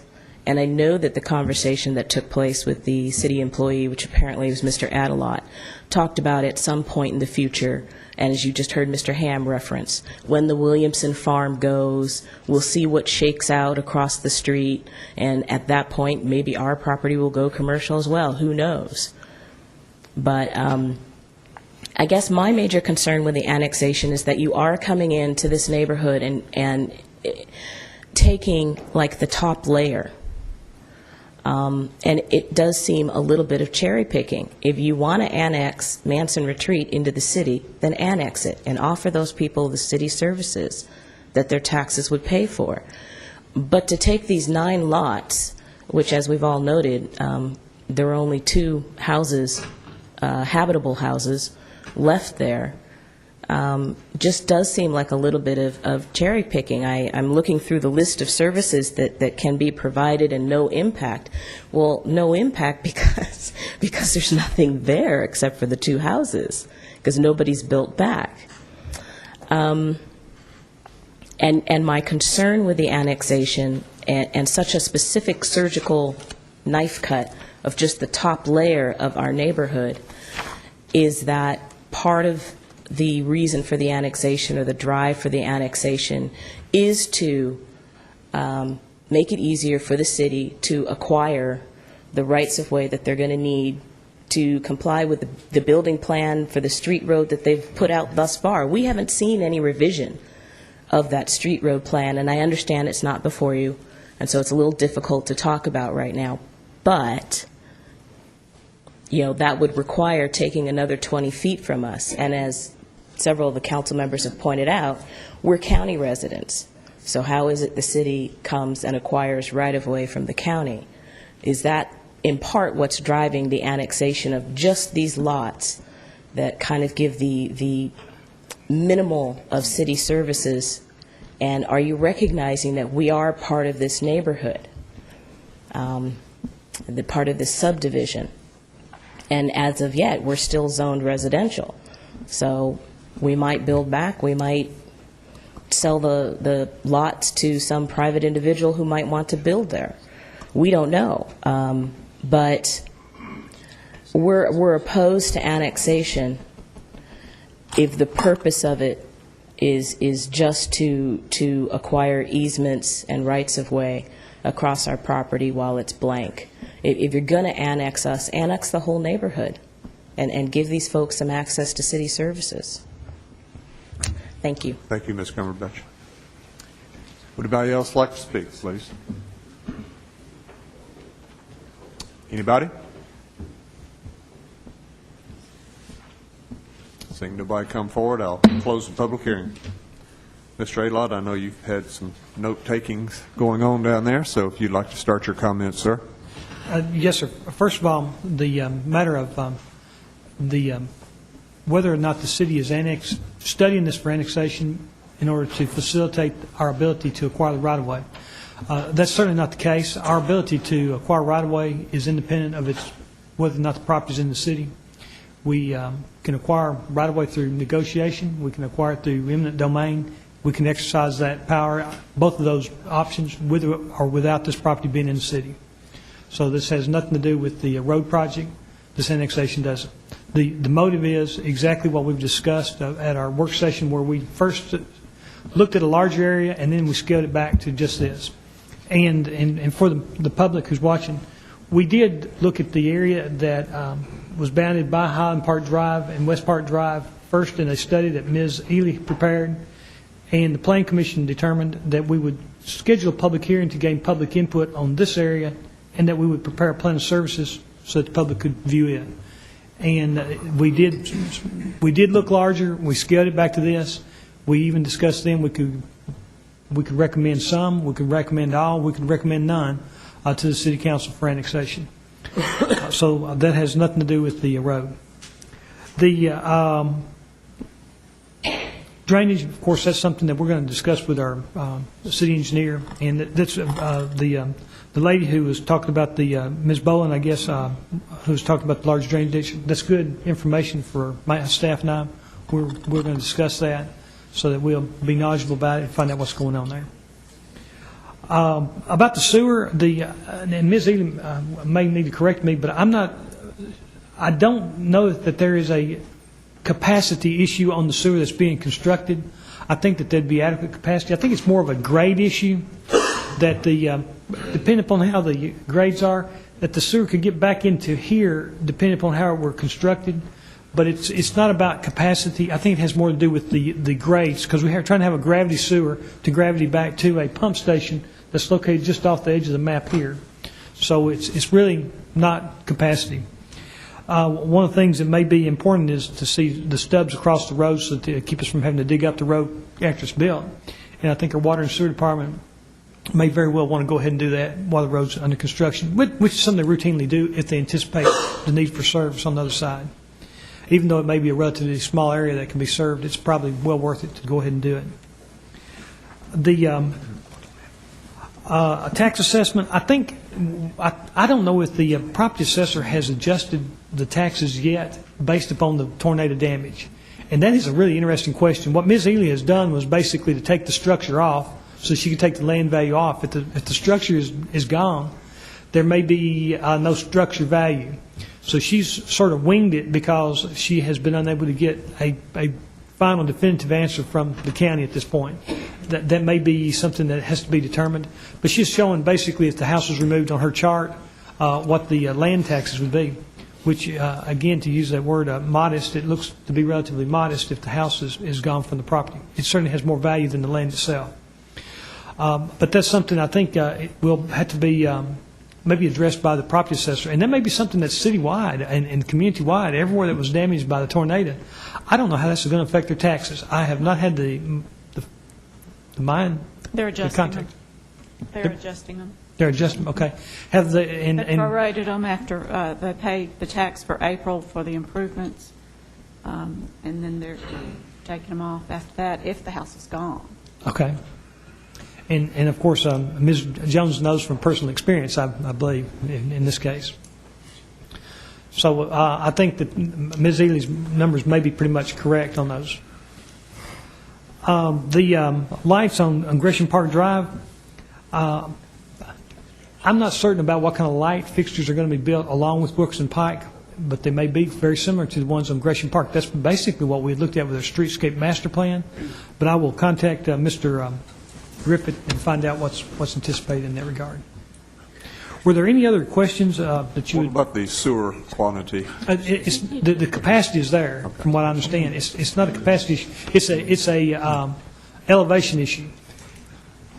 Some of the area can be served by gravity, and some of it would be difficult because of the grades. Ms. Adela, is the sewer line going to run on the south side? Yes, sir. The sewer line from the chamber site will run on the south side back there. Some of it may be in the right-of-way, some of it may be out of the right-of-way.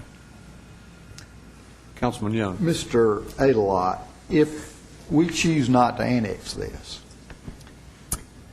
and the county approves a commercial site, how are they going to do that on septic tank?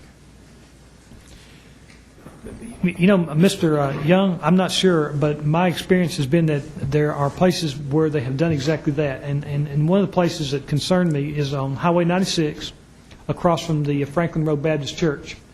And there are some lots in the old Franklin Heights subdivision, I think that's the name of the subdivision, or adjacent to that subdivision, running on Highway 96, where they have approved offices. One of them is maybe a couple of them are insurance offices, and then a couple others are done on a speculative basis where I don't even know if they're occupied. They've got these huge, gigantic signs in the front yards that have been approved for commercial. They just may not be occupied yet. But those were existing houses. How are you going to do this on these lots that have no houses? Mr. Young, I'm not certain.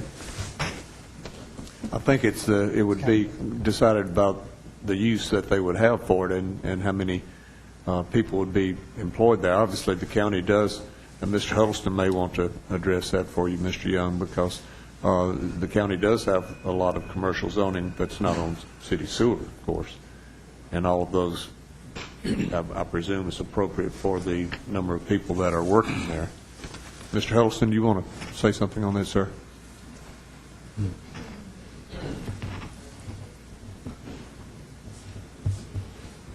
Thank you, Chairman Lamb. With the septic systems in the county, the applicants would have to demonstrate that the existing septic system is adequate for the intended use, or they would have to propose modifications. With commercial development, there are parking requirements and other uses that can impact those field lines and service lines, so it's a little bit tougher challenge to meet, but it can be done, as evidenced by a lot of the commercial development on residential lots in the county. My expectation would be that they would attempt to use the existing system and disposal fields if they were to propose commercial on those lots. Thank you, Mr. Huddleston. Mr. Young? Mr. Gilley? Well, and I think Councilman Young opens up the door to another probable scenario, and that is if it were to be developed commercial in the county, there's probably a good chance that we would be asked to serve it as an outside the city sewer customer if septic systems wouldn't allow. If that's the case, annexation would have to be requested, and even if they're served, would have to be developed by city standards, even if they weren't annexed, which would put us back to where we're at tonight. So this is actually a forward way of looking at that. Is that a fair assessment, Mr. Adelot? Yes, it would be. It is, yes, sir. This gets us to a point ahead of time that plans for the future, as opposed to dealing with an issue a parcel at a time. And that's appropriate in some situations if there are developments in the county that need our sewer service, and that's why we have that available provision. But ideally, if we can look at it ahead of time, like you and staff have done for us for tonight, that's usually the better scenario to deal with. Any other comments or questions?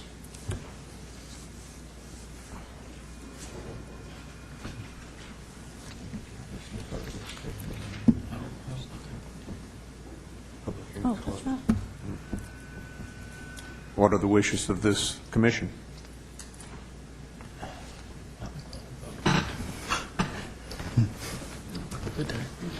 You know, Chairman Lamb, it may be that we want to defer action at this point, also looking at the whole zoning scenario. You know, if we're, and also maybe, you know, there's nothing rushing this. Again, this is something, this was brought up by staff, and we're trying to be forward-thinking. It may be that we want to kind of defer this and kind of walk them through along with the zoning issues, if there are any, and that sort of come together. On the other hand, you may want to take action on this tonight. We're certainly ready if you are.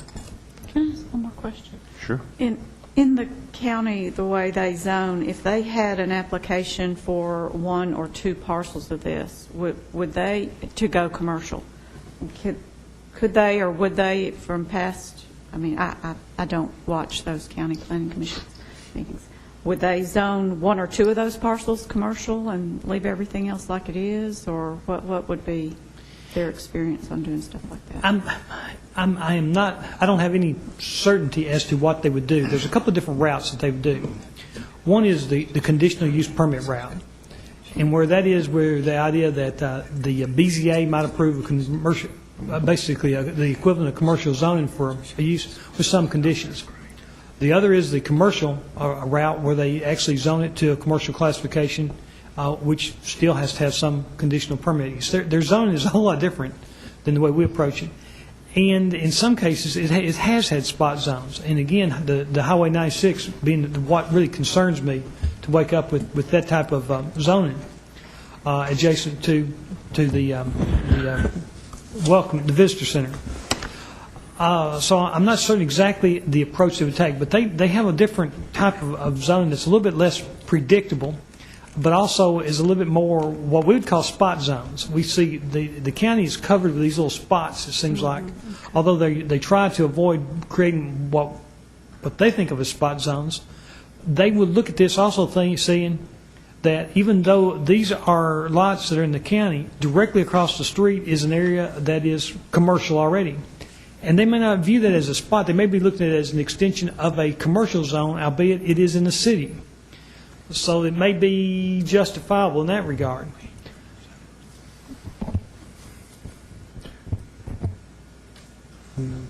So if we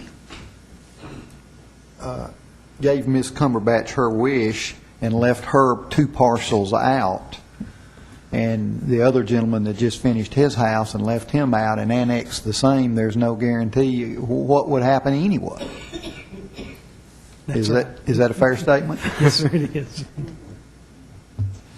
So Ms. Cumberbatch could have her residential home built back and her brother's built back, and the county could come in and zone the lot next door commercial.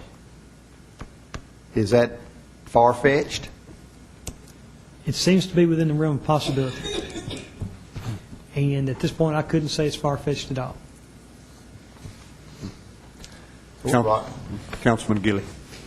One point I think that perhaps we need to make sure that we keep sight of, if annexation of this property occurs, it will still come into the city zones, Mr. A-Lot, RS-15, and there will be a whole nother round of public hearings, whole nother presentation to this body and to the city council for zoning issues if someone at a later date decides they want that property to be looked at to be zoned commercial.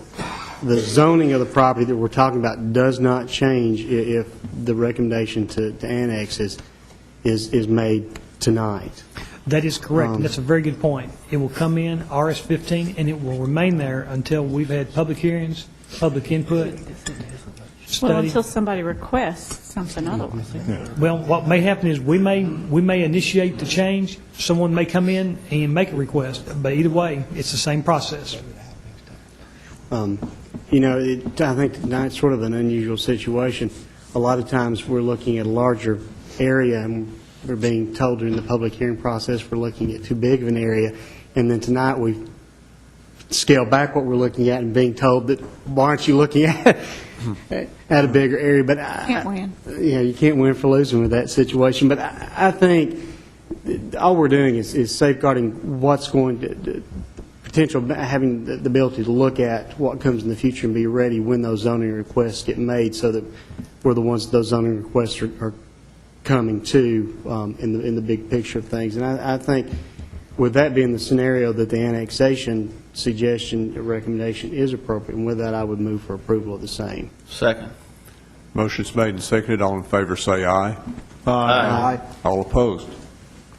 The motion unanimously carries.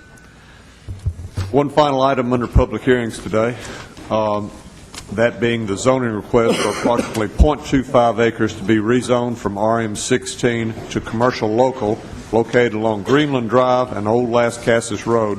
Pradeep Agnihotri is the developer. Ms. Healy. Thank you again. The last public hearing scheduled tonight is to consider zoning approximately .25 acres from its current RM16 zone to CL, Local Commercial District Zone. The properties to the north of this area are zoned RM16 and allow single-family residential uses and multifamily residential uses. The properties to the south are zoned CL, Local Commercial District, and allow a lighter intensity commercial use and a limited amount of residential use. Properties to the east are zoned RS10, which is single-family residential district, and it will allow single-family houses. This property, the applicant of this property, Mr. Agnihotri, owns the property to the south. He is requesting that this property be rezoned to CL so that he may combine the property shaded orange on the map before you with the property to the south that's shaped like an L. On the corner of Las Casas Road and Gresham and Greenland Drive is a service station. Just to the north of Rocky Lane are currently being built apartments by North Campus Apartments. The properties that are contiguous to the property on the western side currently have a house and a mobile home, so there are multiple residential structures located on the property. The area to the north along Old Las Casas is currently poised for change. The city has made improvements to Old Las Casas Road. It's currently a 3-lane curb and gutter street with bike lanes and sidewalks. Other properties in the area have been combined recently into larger parcels and have been cleared for redevelopment. Likewise, this parcel used to have a single-family house upon it, no longer has that house and it's vacant. If you look at the overhead, you'll see that I've taken a photo of the site, and you can see where the house is no longer on that property, but you can see where a driveway was. The applicant does want to combine this to develop the property.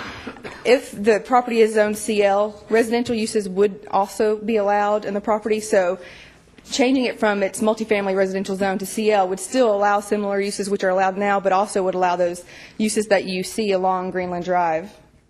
I've placed on your desk a letter. The letter is from Mr. and Mrs. Terry Taylor. What they're requesting is that the Planning Commission require a fence to be built along their property line. If this bulk zoning request is approved, we can't place a condition on the approval to put that fence there, but we can put this in the file, and we can condition any future site plans upon putting a fence there. The neighbors are concerned because they get a lot of walk-through traffic, maybe students coming from MTSU, which is to the south along Greenland Drive, walking to their homes. They're crossing through this property that you see and the adjacent properties as a shortcut. So the fence was approved as part of a prior site plan, but because that plan wasn't developed, the fence was never installed. So I just want to point out that letter to you and let you know that that's their request. The Planning Commission has scheduled a public hearing for this quarter-acre site to consider zoning it to CL. If you have questions regarding it, either before or after the public hearing, again, Mr. Adlott and myself are available for questions. Any questions for Ms. Ely at this time? Thank you, Ms. Ely. I'll open the public hearing, ask anybody to come forward that'd like to speak.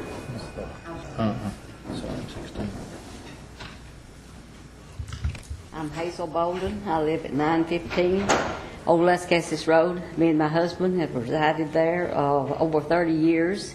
As she said, it's primarily residential area, and I know change does come, but we live in the Connor house there on between Old Las Casas and Rocky Lane, and that I have talked to several residents in that area, and they're strongly against this, just like we are. But I know change comes from time to time, and what we feel that if somebody said cherry picking, this is cherry picking at its prime as far as I'm concerned. I say make this whole block. Rocky Lane, there's 4 actually, but the Taylors own 2 parcels there, so there's 3 parcels of land there. I say make it all commercial or non-commercial. And mine's simple. That's all I've got to say about it. But we'd be totally unhappy to have 1 parcel commercial right beside us, unless you make it all commercial. Anybody else?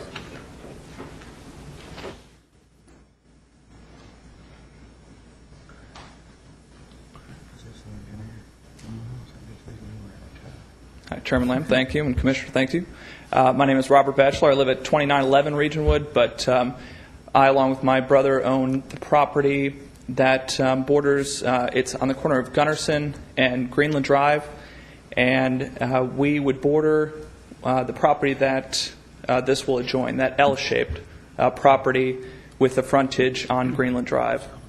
As a business owner, we own the property, but we also operate a college textbook store there, textbook brokers. We also have a tenant above who operates another business there. And I come from a unique position here where, well, first off, I'm sorry, but this, the property that, the reason it's being asked to be rezoned, from what I understand, is so that the applicant can put a Subway restaurant there, which typically would be a good complement to our business. We have a number of college textbook stores. We share buildings, we share walls with Subway restaurants. So I come from a unique position where we understand the college students, we understand Subways, and we'd like to be a good neighbor. But we also understand that we have a capacity issue here on this corner. There are several bars and restaurants there on the opposite us, on the corner of Gunnerson and Greenland and the parcel behind. And although they may meet the letter of the law as far as the number of parking spots that they have per number of seats, there is overflow constantly. Probably as we sit here, there are people that are frequenting the bars that are parked in our lot. And we are subsidizing our neighboring businesses. And I know some of you are business owners, and if you knew that you had to subsidize your neighbor, you wouldn't feel so great about that. And we have to do that. And we feel that if there was a Subway placed right next to us, as is proposed or would be proposed, we will then have to subsidize them as well. The reason we would is because the lot is very small. So the lot with frontage on Greenland Drive, once the Subway is placed there, proposing possibly up to 14 parking spots on there, isn't nearly enough to support a quick-serve restaurant there. We have, for example, a textbook store at Volunteer State in Gallatin. We share the structure there with a Subway. So we're very well aware of the lunch rush and the number of spots that are required there.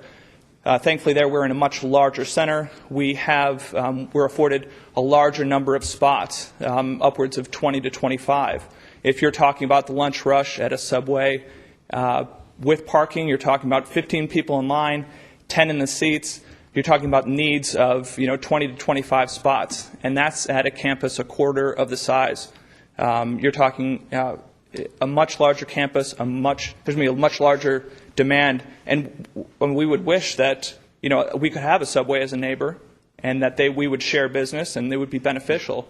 But the reason for this rezoning is to place a Subway there, and that it's just not a large enough lot. We'd love to have a Subway on Greenland Drive. We'd love to have one as neighbor, but we would need to see it on a larger lot so that we're not having to subsidize the parking there. Okay. Thank you very much. Thank you, sir. Mr. Young. Sir, would you show me where your lot is, please? Our lot is right here. Okay. The bars I'm referencing are right here, and the lot the Subway would be, as I understand it, on this lot here. The rezoning would just be so that there would be access here.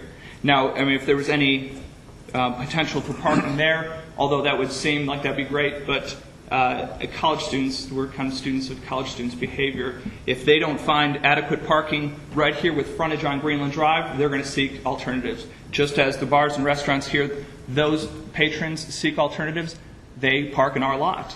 Okay. And so, and we're having, and we will have conflicts of hours and things like that. That's some issues right there that I think Mr. Adelot can probably address appropriately. What are his hours of operation?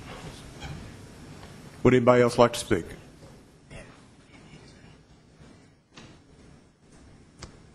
Not, I'll close the public hearing.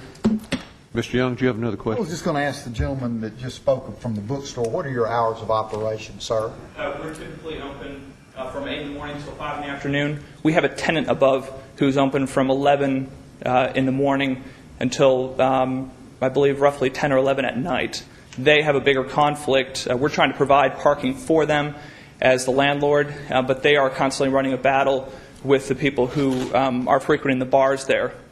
So, How many parking spaces do you have at your? we have approximately 23 spots.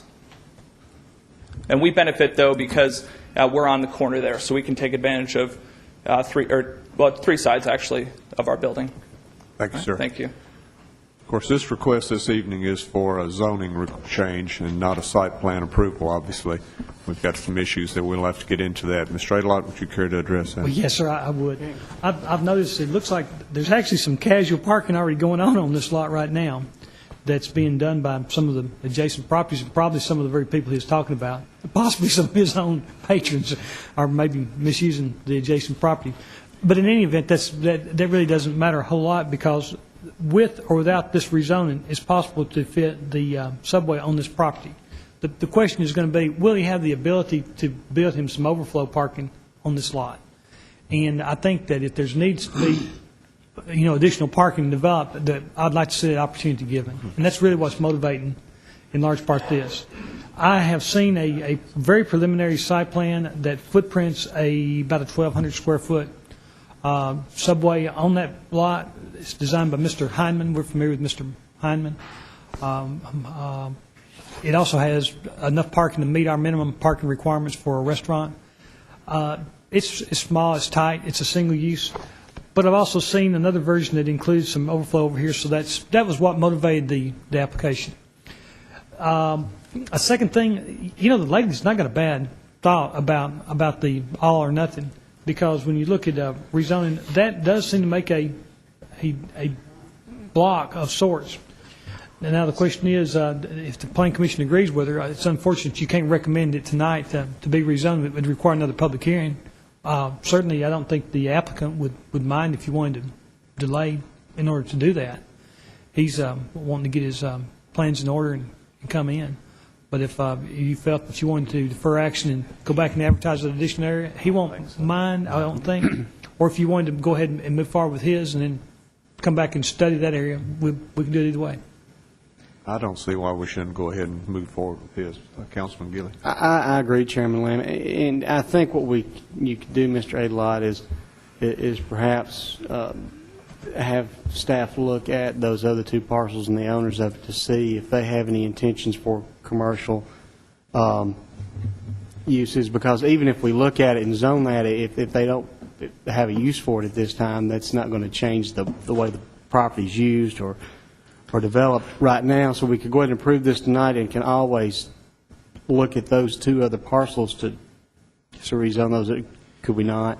Yes, sir. And I know Mr. Taylor. He actually is an employee with the Water and Sewer Department. Right. And I have an opportunity to speak with him occasionally. He called me about this, and I suggested he provide a letter to express his sentiments, and he did.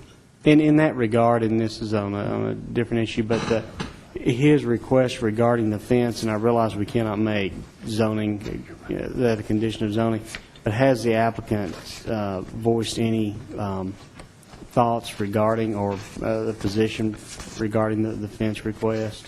I think that he would be very willing to work with us on that. That's not a problem, and that's a reasonable condition of approval.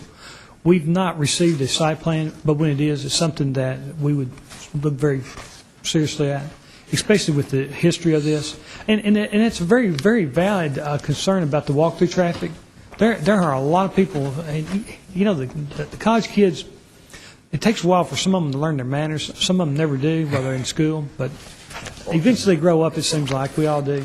But during that time, there's a casual lifestyle that around the campus that I can see exactly what happens. There'd be people walking through the yard. I lived near campus for a while, and I was experiencing a lot of that walk-through traffic on my property, so I understand it. And the fencing would help to mitigate that.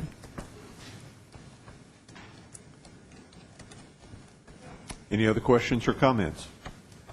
Chairman Lamb, if there are no other questions, I would move, we recommend approval, but also give Mr. Alott and staff instruction, if they would, to investigate those other two parcels, as Ms. Bolden, three parcels, excuse me, as Ms. Bolden suggested. Okay. Second motion. Motion is made and seconded. All in favor say aye. Aye. All opposed? Motion carries. That concludes the public hearing portion of our agenda this evening. We'll move on to the Gateway Design Overlay portion. We have one item on that tonight.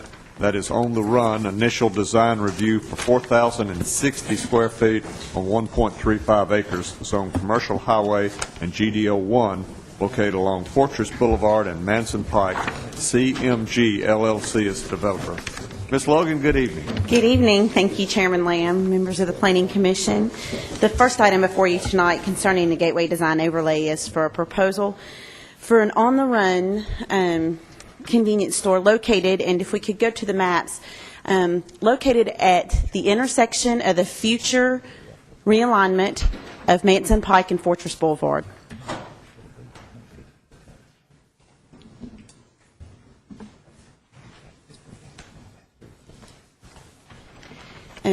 This project right here is a significant investment that the City of Murfreesboro will begin undertaking this month. In fact, I understand that from Mr. Chris Griffith, our city engineer, that this project will be bid sometime in the month of October.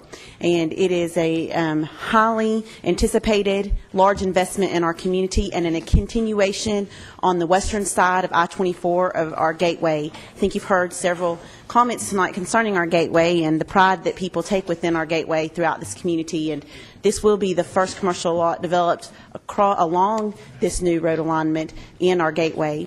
The property is zoned commercial highway with a GDO 1 overlay district zoning to complement the property. In fact, the current parcel that would be before you tonight doesn't even exist at this time and would come about as with the creation of this roadway alignment. I wanted to provide you that background information just because I think it's important as we move forward into the development of this area because it will be setting the tone for the development of this area. I also wanted to remind you tonight that this is the initial design review for this project. This is not final design review or site plan review. And that the project is still valuable at this point. But we're very excited as this moves forward, and especially with the realignment of the roadway system in this area. It's a large project that is being, like I said, a very significant investment by our city and seems to have the support of the city manager and the city council, although the funding for the roadway hasn't been awarded by the city council yet. I'll be coming up later on through Mr. Griffith's office. I wanted to let Mr. Matt Taylor with SEC come before you tonight and make a brief presentation or give you some background information on what they're proposing to do with this project as it is initial design review. He can discuss with you a little bit about their plans for architecture, landscaping, et cetera, and then I will follow up with my comments after he's had an opportunity to speak before you tonight.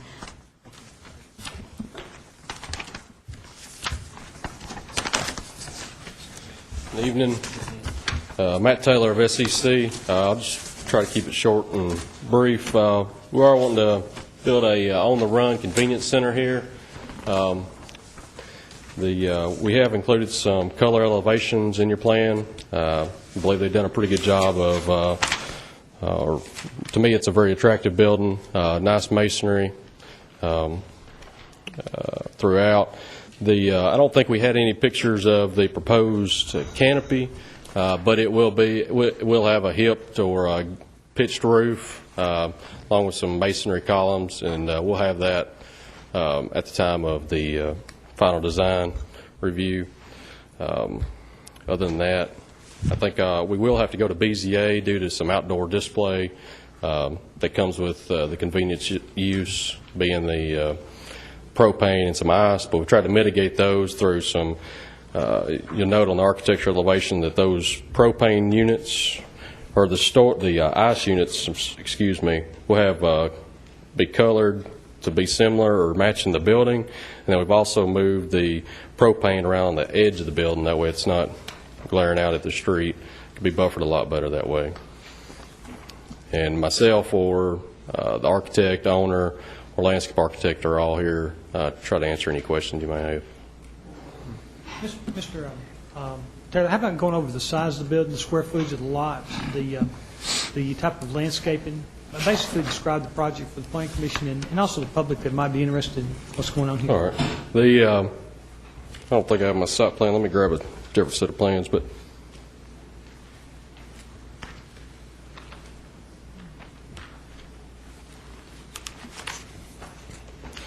the lot itself is at the corner of the proposed realignment of Manson and Fortress Boulevard, and it's just over 1.35 acres in size.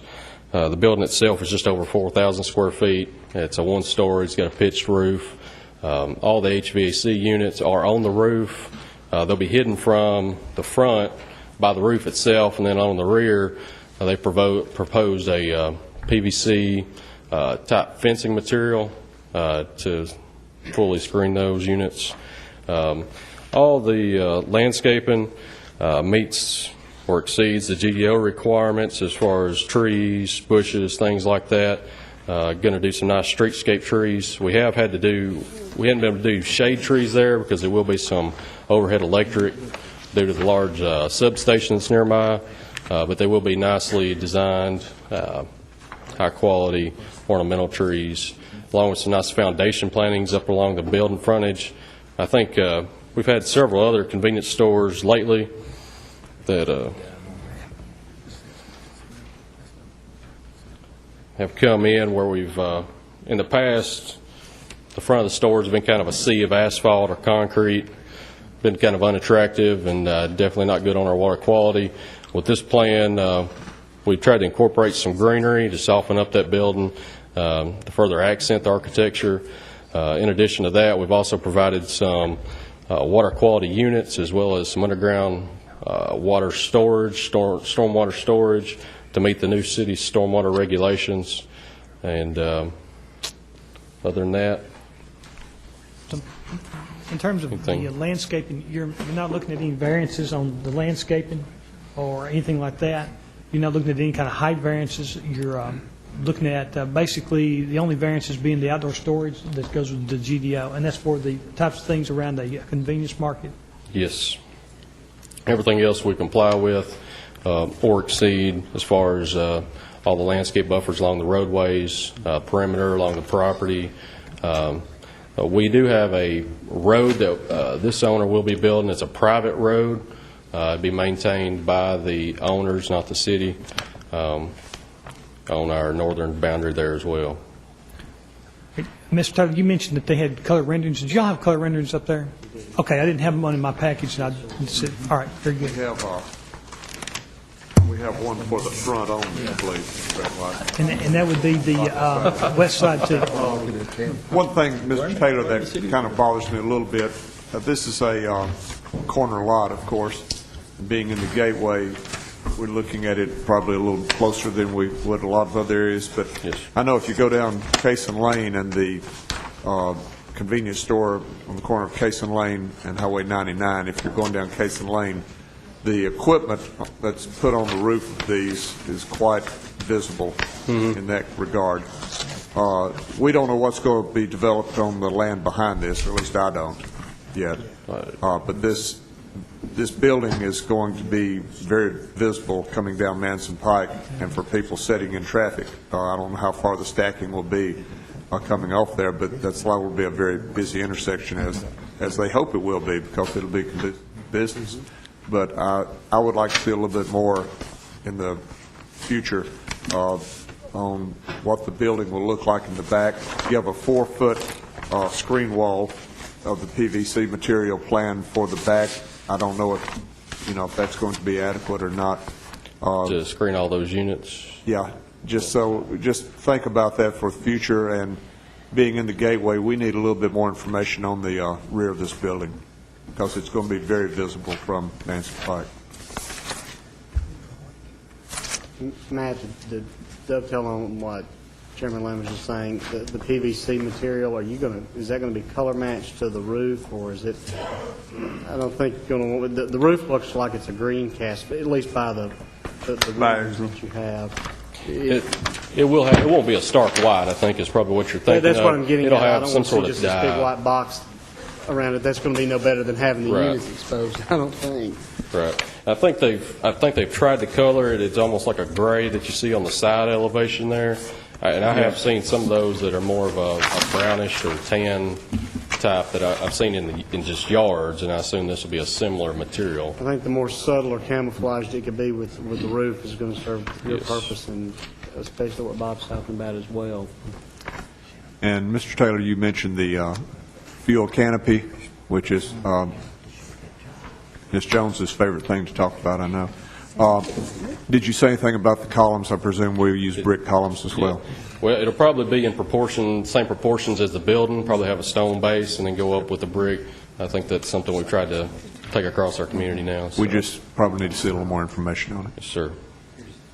And Matt, the example that comes to mind is the pilot on South Church. Yep. The columns, I think, Ms. Logan would probably agree, that's probably a good benchmark for what we like the columns to look like, perhaps, Yeah, they're in that vein.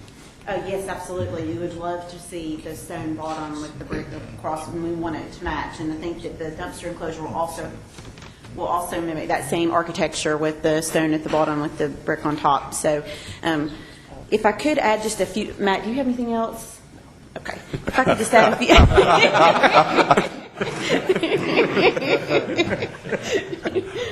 Well, if I could just add a few comments. I wanted to talk to you a little bit just about the overall site plan for this. First off, the access points. The access points have been designed in accordance with our roadway plans and have been designed with the consideration and cooperation of Mr. Dana Richardson, who is our transportation director for the city of Murfreesboro. Someone mentioned private drive. There will be a private drive that will lead back into the larger piece of property to serve this, to try to mitigate the number of access points that will be out onto our future Manson Pike. So I think that that's important to note. Also, the corner there of Manson and Fortress will be a signalized intersection, and so they will have access to that. They have pushed that access off to Fortress as far back as possible to still meet the requirements of our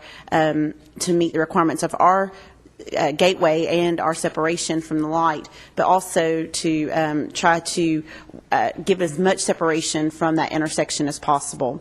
One of the things that is a result of that, of course, is an elevation change. And in Murfreesboro, because we tend to be a pretty flat community, anytime we have any type of elevation change, it is a concern. Whether or not it really, in other communities in actuality, should be concerned, it kind of points out to us because we're so used to having that flat terrain. And if you'll notice, there is an elevation change. This building is going to sit at about a 585 elevation, and the intersection there is at about a 580 elevation at the corner of Fortress and Manson. And when you exit out onto Fortress, it's going to be at a 577. So there is going to be a drop in elevation. Now that 6 feet, where it comes in at 583, there's about a 6-foot differential there. It seems to be quite steep, but we think that it can be worked. We think that the way that they've designed it and the curvature and the length that it is, while maybe not the most optimal, is definitely within the requirements that are allowed under our ordinance. And we don't have anything to preclude that design that they've shown. But it also wanted to let you know, too, that building will be sitting up taller. So the building is going to be visible basically from all four sides because of the elevation at which it sits. And that's something that I wanted to point out to you as well, is that it will be sitting up taller. This area is in the Gateway Streetscape Master Plan. And That has, of course, something that the staff needs to really evaluate in this area before it comes back to you for final design review. The plans that they have submitted before you tonight do not conform to the requirements of the Gateway Streetscape Master Plan. They do, they have attempted to meet it through the landscaping, but they are not showing all other elements. If this, if it is decided that all the elements of this area for Manson Pike had to be met, it would require stone pedestal lighting, decorative lighting underneath the overhead electric lines that have been designed as part of this roadway, brick plaza at the signalized intersection. So there are a lot of elements of this Gateway Streetscape Master Plan that are not being shown on this plan, and that's something that is going to have to be resolved internally before it comes back to you for final design review. I think that we need to sit down with our city engineer and discuss what is being shown as part of our roadway plans and what is really, or if we even need to maybe look at considerations to changes to the Gateway Streetscape Master Plan for this area and what those changes might entail. I just wanted to make you all know that, and to the applicant, that there are things on the Gateway Streetscape Plan that are going to have to be addressed and resolved, and that staff is aware that we will want to work with them on that before it comes back to you for final design review. In terms of the building plans, we appreciate that they are showing an all masonry building. They are doing an all stone and brick building, and they have attempted to try to put some design elements into the building, especially on the sides. Staff would like to continue to work with the architect on the design of the building. We feel like that they've made good strides at the suggestions, but just some of the details and the sides and the inset brick, they're not matching on the sides. We feel like they really need to match. We also wanted to see a more inset herringbone pattern, and that's not being shown. We feel like the Aldi's on Thompson Lane is a good indicator for the architect to maybe go by and look at something that would be just a really helpful defined accent there, and we feel like that's a minor issue that can be resolved with staff. On the main front facade, they are showing a pretty predominant sign. That sign will have to meet the requirements of the Gateway Design Overlay District, and they'll have to work with Ms. Kerr on that. The sign is basically 3 parts. I went and looked at their stores. They advised that we do that, and I did do that. And the last store that I visited was their store in Smyrna, and I have to say that it was very clean. It's in a residential neighborhood. It's actually at the corner of a residential neighborhood. It's actually Laverne, I'm sorry. Or maybe it's Antioch. It's right there at the county line. But it was very, very clean. I mean, that's the first thing I noticed about the site, and there wasn't any signage in the windows, which I thought was nice. There, nothing sticking in the windows. But the sign is actually in 3 parts. There's the yellow panel on the side, the sign in the middle, and then the other yellow panel on the side. So that may be something to be visited as well. They did have some outdoor storage there, and the outdoor storage has to go before the Board of Zoning Appeals to receive approval. They're only showing 2 ice containers, one on either side of the building, and a propane area for propane tanks on the other side of actually down the side of the building. That will have to go before the Board of Zoning Appeals for approval.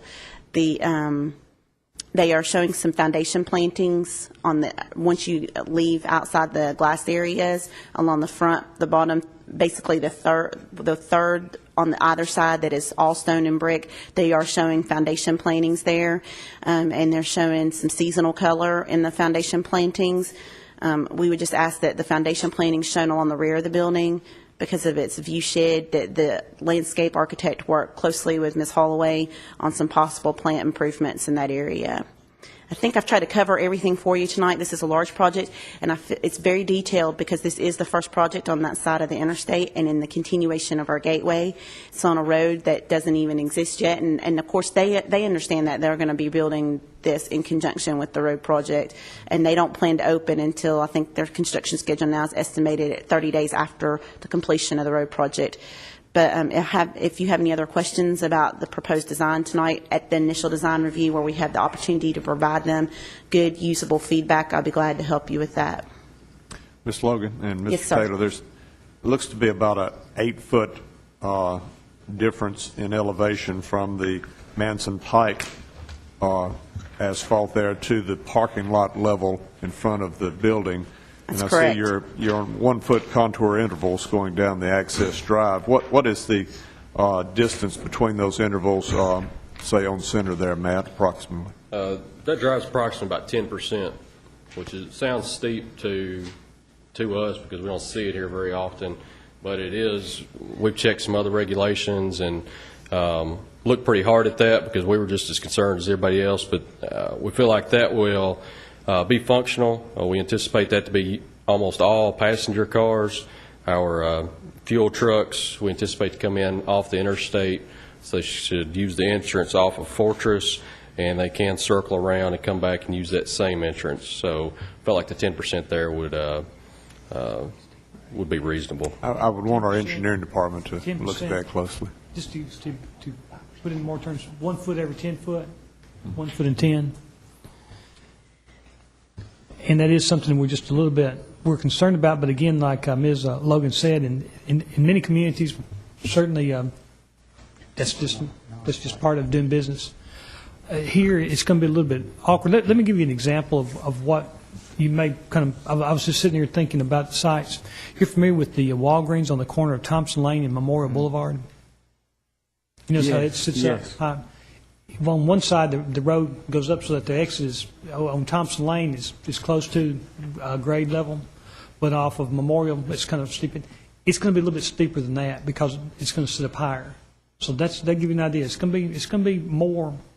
It's going to sit up from Manson Pike higher than the Walgreens does to Memorial at that intersection. So it's going to come up.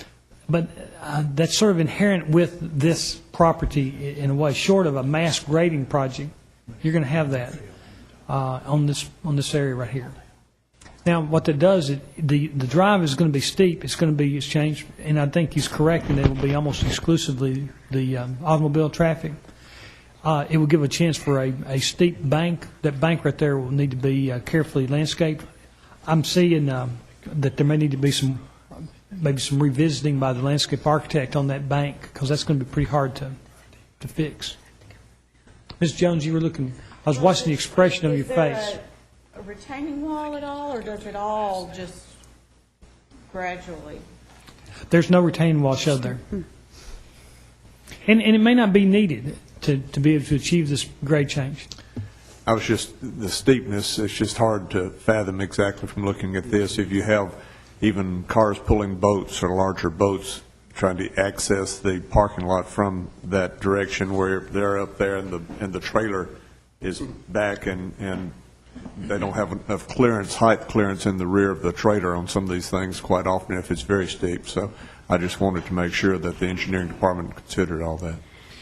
I think that our engineering department has, Mr. Huddleston certainly has looked at it, and he's got some. He looks at it and he looks at it again. Like they need to really think about what they're doing. The client, and as I told Mr. Taylor myself, I said, you need to advise your client what he's getting into. I think that was my quote to him. I do have some I want to kind of bring up, but I want you all to have a chance to discuss after, and I want to then come back to my idea. Ms. Jones, are there any other comments? No, thank you. Okay. Ms. Logan has spent a lot of time on this, which is characteristic of her. She's wanting to help where she can and to guide.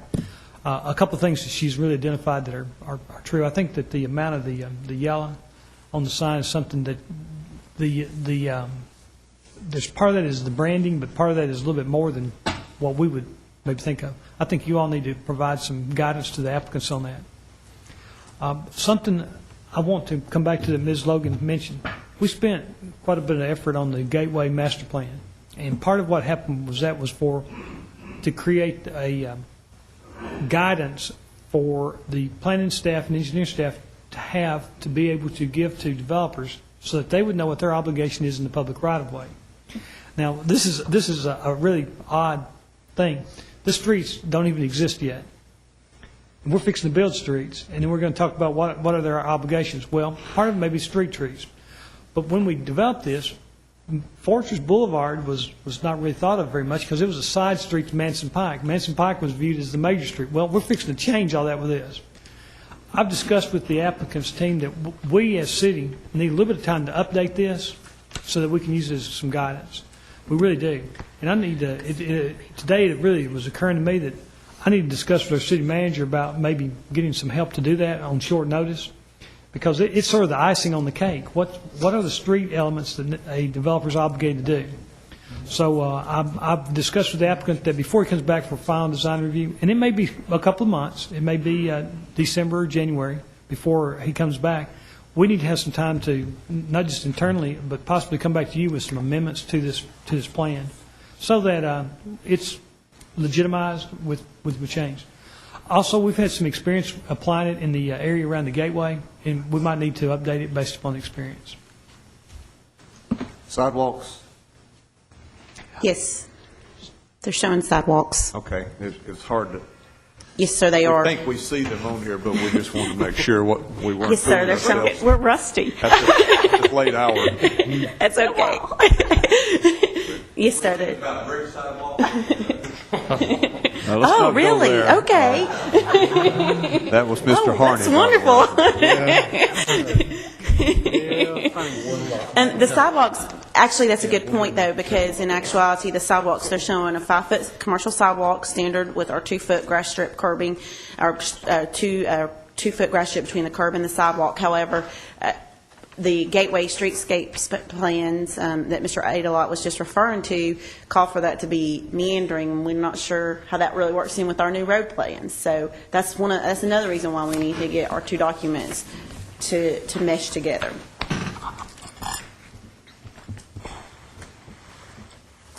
Okay. Any other questions or comments for either Ms. Logan or Mr. Taylor? I would just ask that if you, to just make a recommendation tonight on how you feel about the outdoor storage, because in between coming back before you for final design review, they will have to go to the Board of Zoning Appeals for that. I think it's a reasonable request, and what they're showing is minimal, but that would be, of course, up to the Planning Commission, how they feel about it, so we can take it to the Board of Zoning Appeals. Did you have something, sir? Yeah, just one comment, Mr. Chairman and members. My name is Marlon Larson. I'm with CMG. I reside in Chattanooga. Just wanted to make one quick comment that we've done some review with Mr. Adelot and his staff, and we've been through this before. We've built 3 locations in Murfreesboro. I feel like we've probably put something on the map that's pretty presentable, and we have every intention to do the same. I compliment you on the parkway and everything that you've done with the gateway, and we're just anxious to be part of that. But just wanted to mention that. Thank you, Will. We appreciate your desire to work with us on all right. this. Thank you. I think you've heard our comments, Mr. Taylor, and we really need to see more in the way of the colors and the other screening. Particularly, did you talk about the colors on the fuel canopy?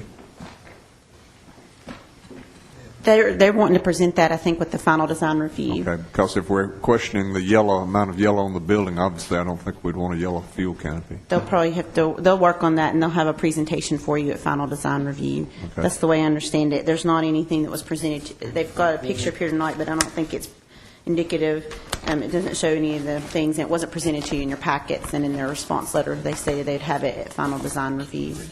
I will say that I've seen the preliminary brick and stone colors for the building, and it's hard to tell what on the color elevations what the stone and brick will be, and they'll have a material board for you at final design review. The stone has like grays and browns in it, and then the brick is kind of a wash brown color, and we'll bring back some color selections for you at the final design review when it gets to that stage.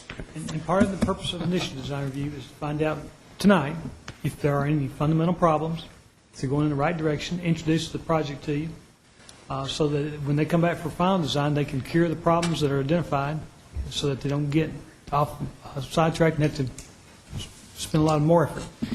So give them guidance tonight if you've got it in your capabilities. Well, we've given them a bunch of it. I hope they've listened. So, the outside storage, you had a question on, Mr. Adelot. I believe, is there any particular comments on the outside storage, or have we seen enough here to be able to tell them? Are we talking about the propane tanks on the side and then the ice on the front? Okay. Yes, ma'am, and there's the 2 ice chests are shown on your elevations, your color elevations, and then there will be propane tanks on the side, and they've actually got some landscaping that goes along the other side, so the propane tanks will actually sit between the building and the landscaping. for a convenience store, it's not a lot of outdoor storage. So we're going to see some landscaping. Yes, ma'am. From the ice machine over on either side. Yes, ma'am. That we'll be able to actually see. Yes, and we've asked them to layer it, and that's one of the things we still need to work with the landscape architect on. They've come back and added some daylilies to provide some seasonal color at the front, and then a shrubbery. We want to see a layered approach there on those sides to give a little height to it and a little variation, but they're working with us on that. And then for the propane tanks on the side, would those normally be in some type of enclosed type thing where it's more like I would think of the trash things we try to hide all the time? You know, a little wall? Or are you just talking about? They're not proposing a wall at this time. Shrubbery and stuff. Just shrubbery, as far as I know. We've just got shrubbery coming over there, but if you look at the site plan, it is on the side where the dumpster pad is, so, I mean, you won't be able to see it from the street readily unless you're really looking for it, I think. There's several trees, several shrubs along the way. Oh, I see. It's on the other side of the actual dumpster that is there. Matt, you're actually going to paint the ice machines to match the color of the stone? I'm not, That's a pretty good idea. That's cool. Will you have a big yellow 3-foot-tall ice written across the front of it, though? They're very neutral at his other stores. I went and visited, and they're pretty neutral color. They're kind of like what I would call putty color. Mr. Adelard, do you have anything else? No, sir. Amazing. And I do agree, I think that you need just a little bit more work on some of the brick, you know, to just dress up a little bit of that, just because of where we are.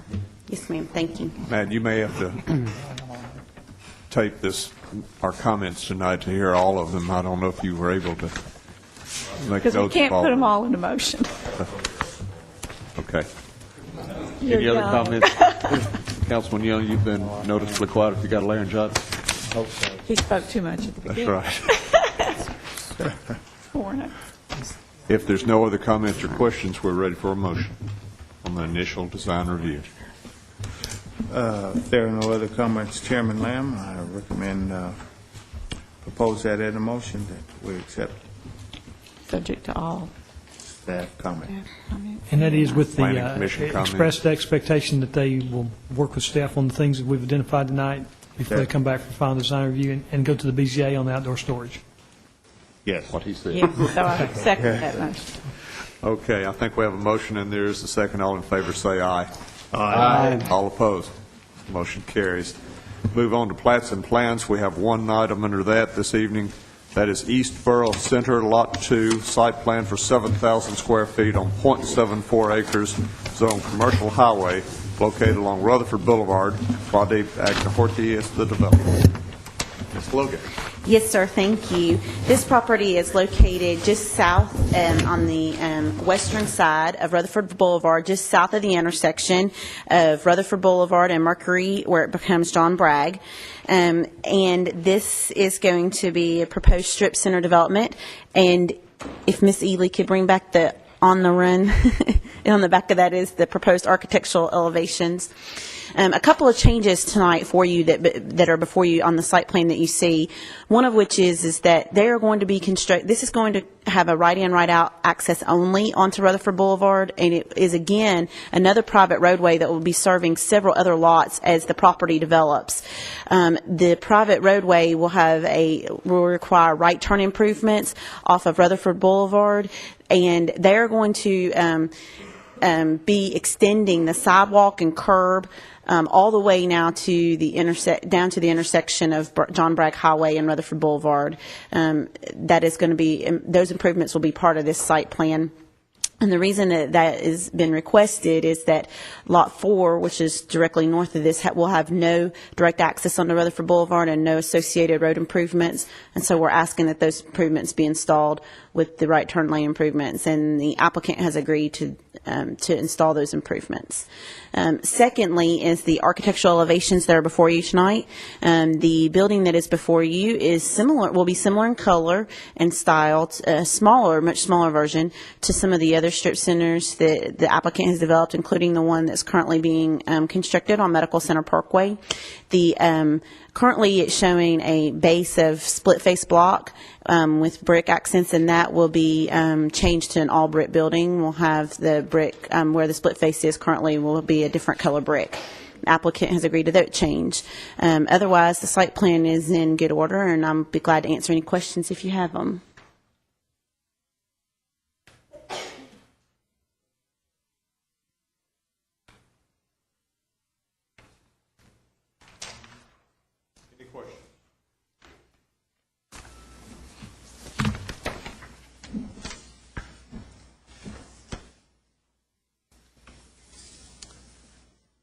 There's no questions. We're ready for a motion. Mr. Chairman, move for approval. Subject to all staff comments, of course. Thank you for wearing us down. Motion is made. Is there a second? Second. Motion made and second. All in favor say aye. Aye. All opposed? Motion carries. Ms. Logan, do you have anything else? No, sir. Not tonight. Mr. Adelot? Only item number 7 is withdrawn, and it'll possibly come back at a later time. And other than that, I'd like to alert you, if you have not got your education credits, the year is winding down. Please get in touch with Mr. Lewis.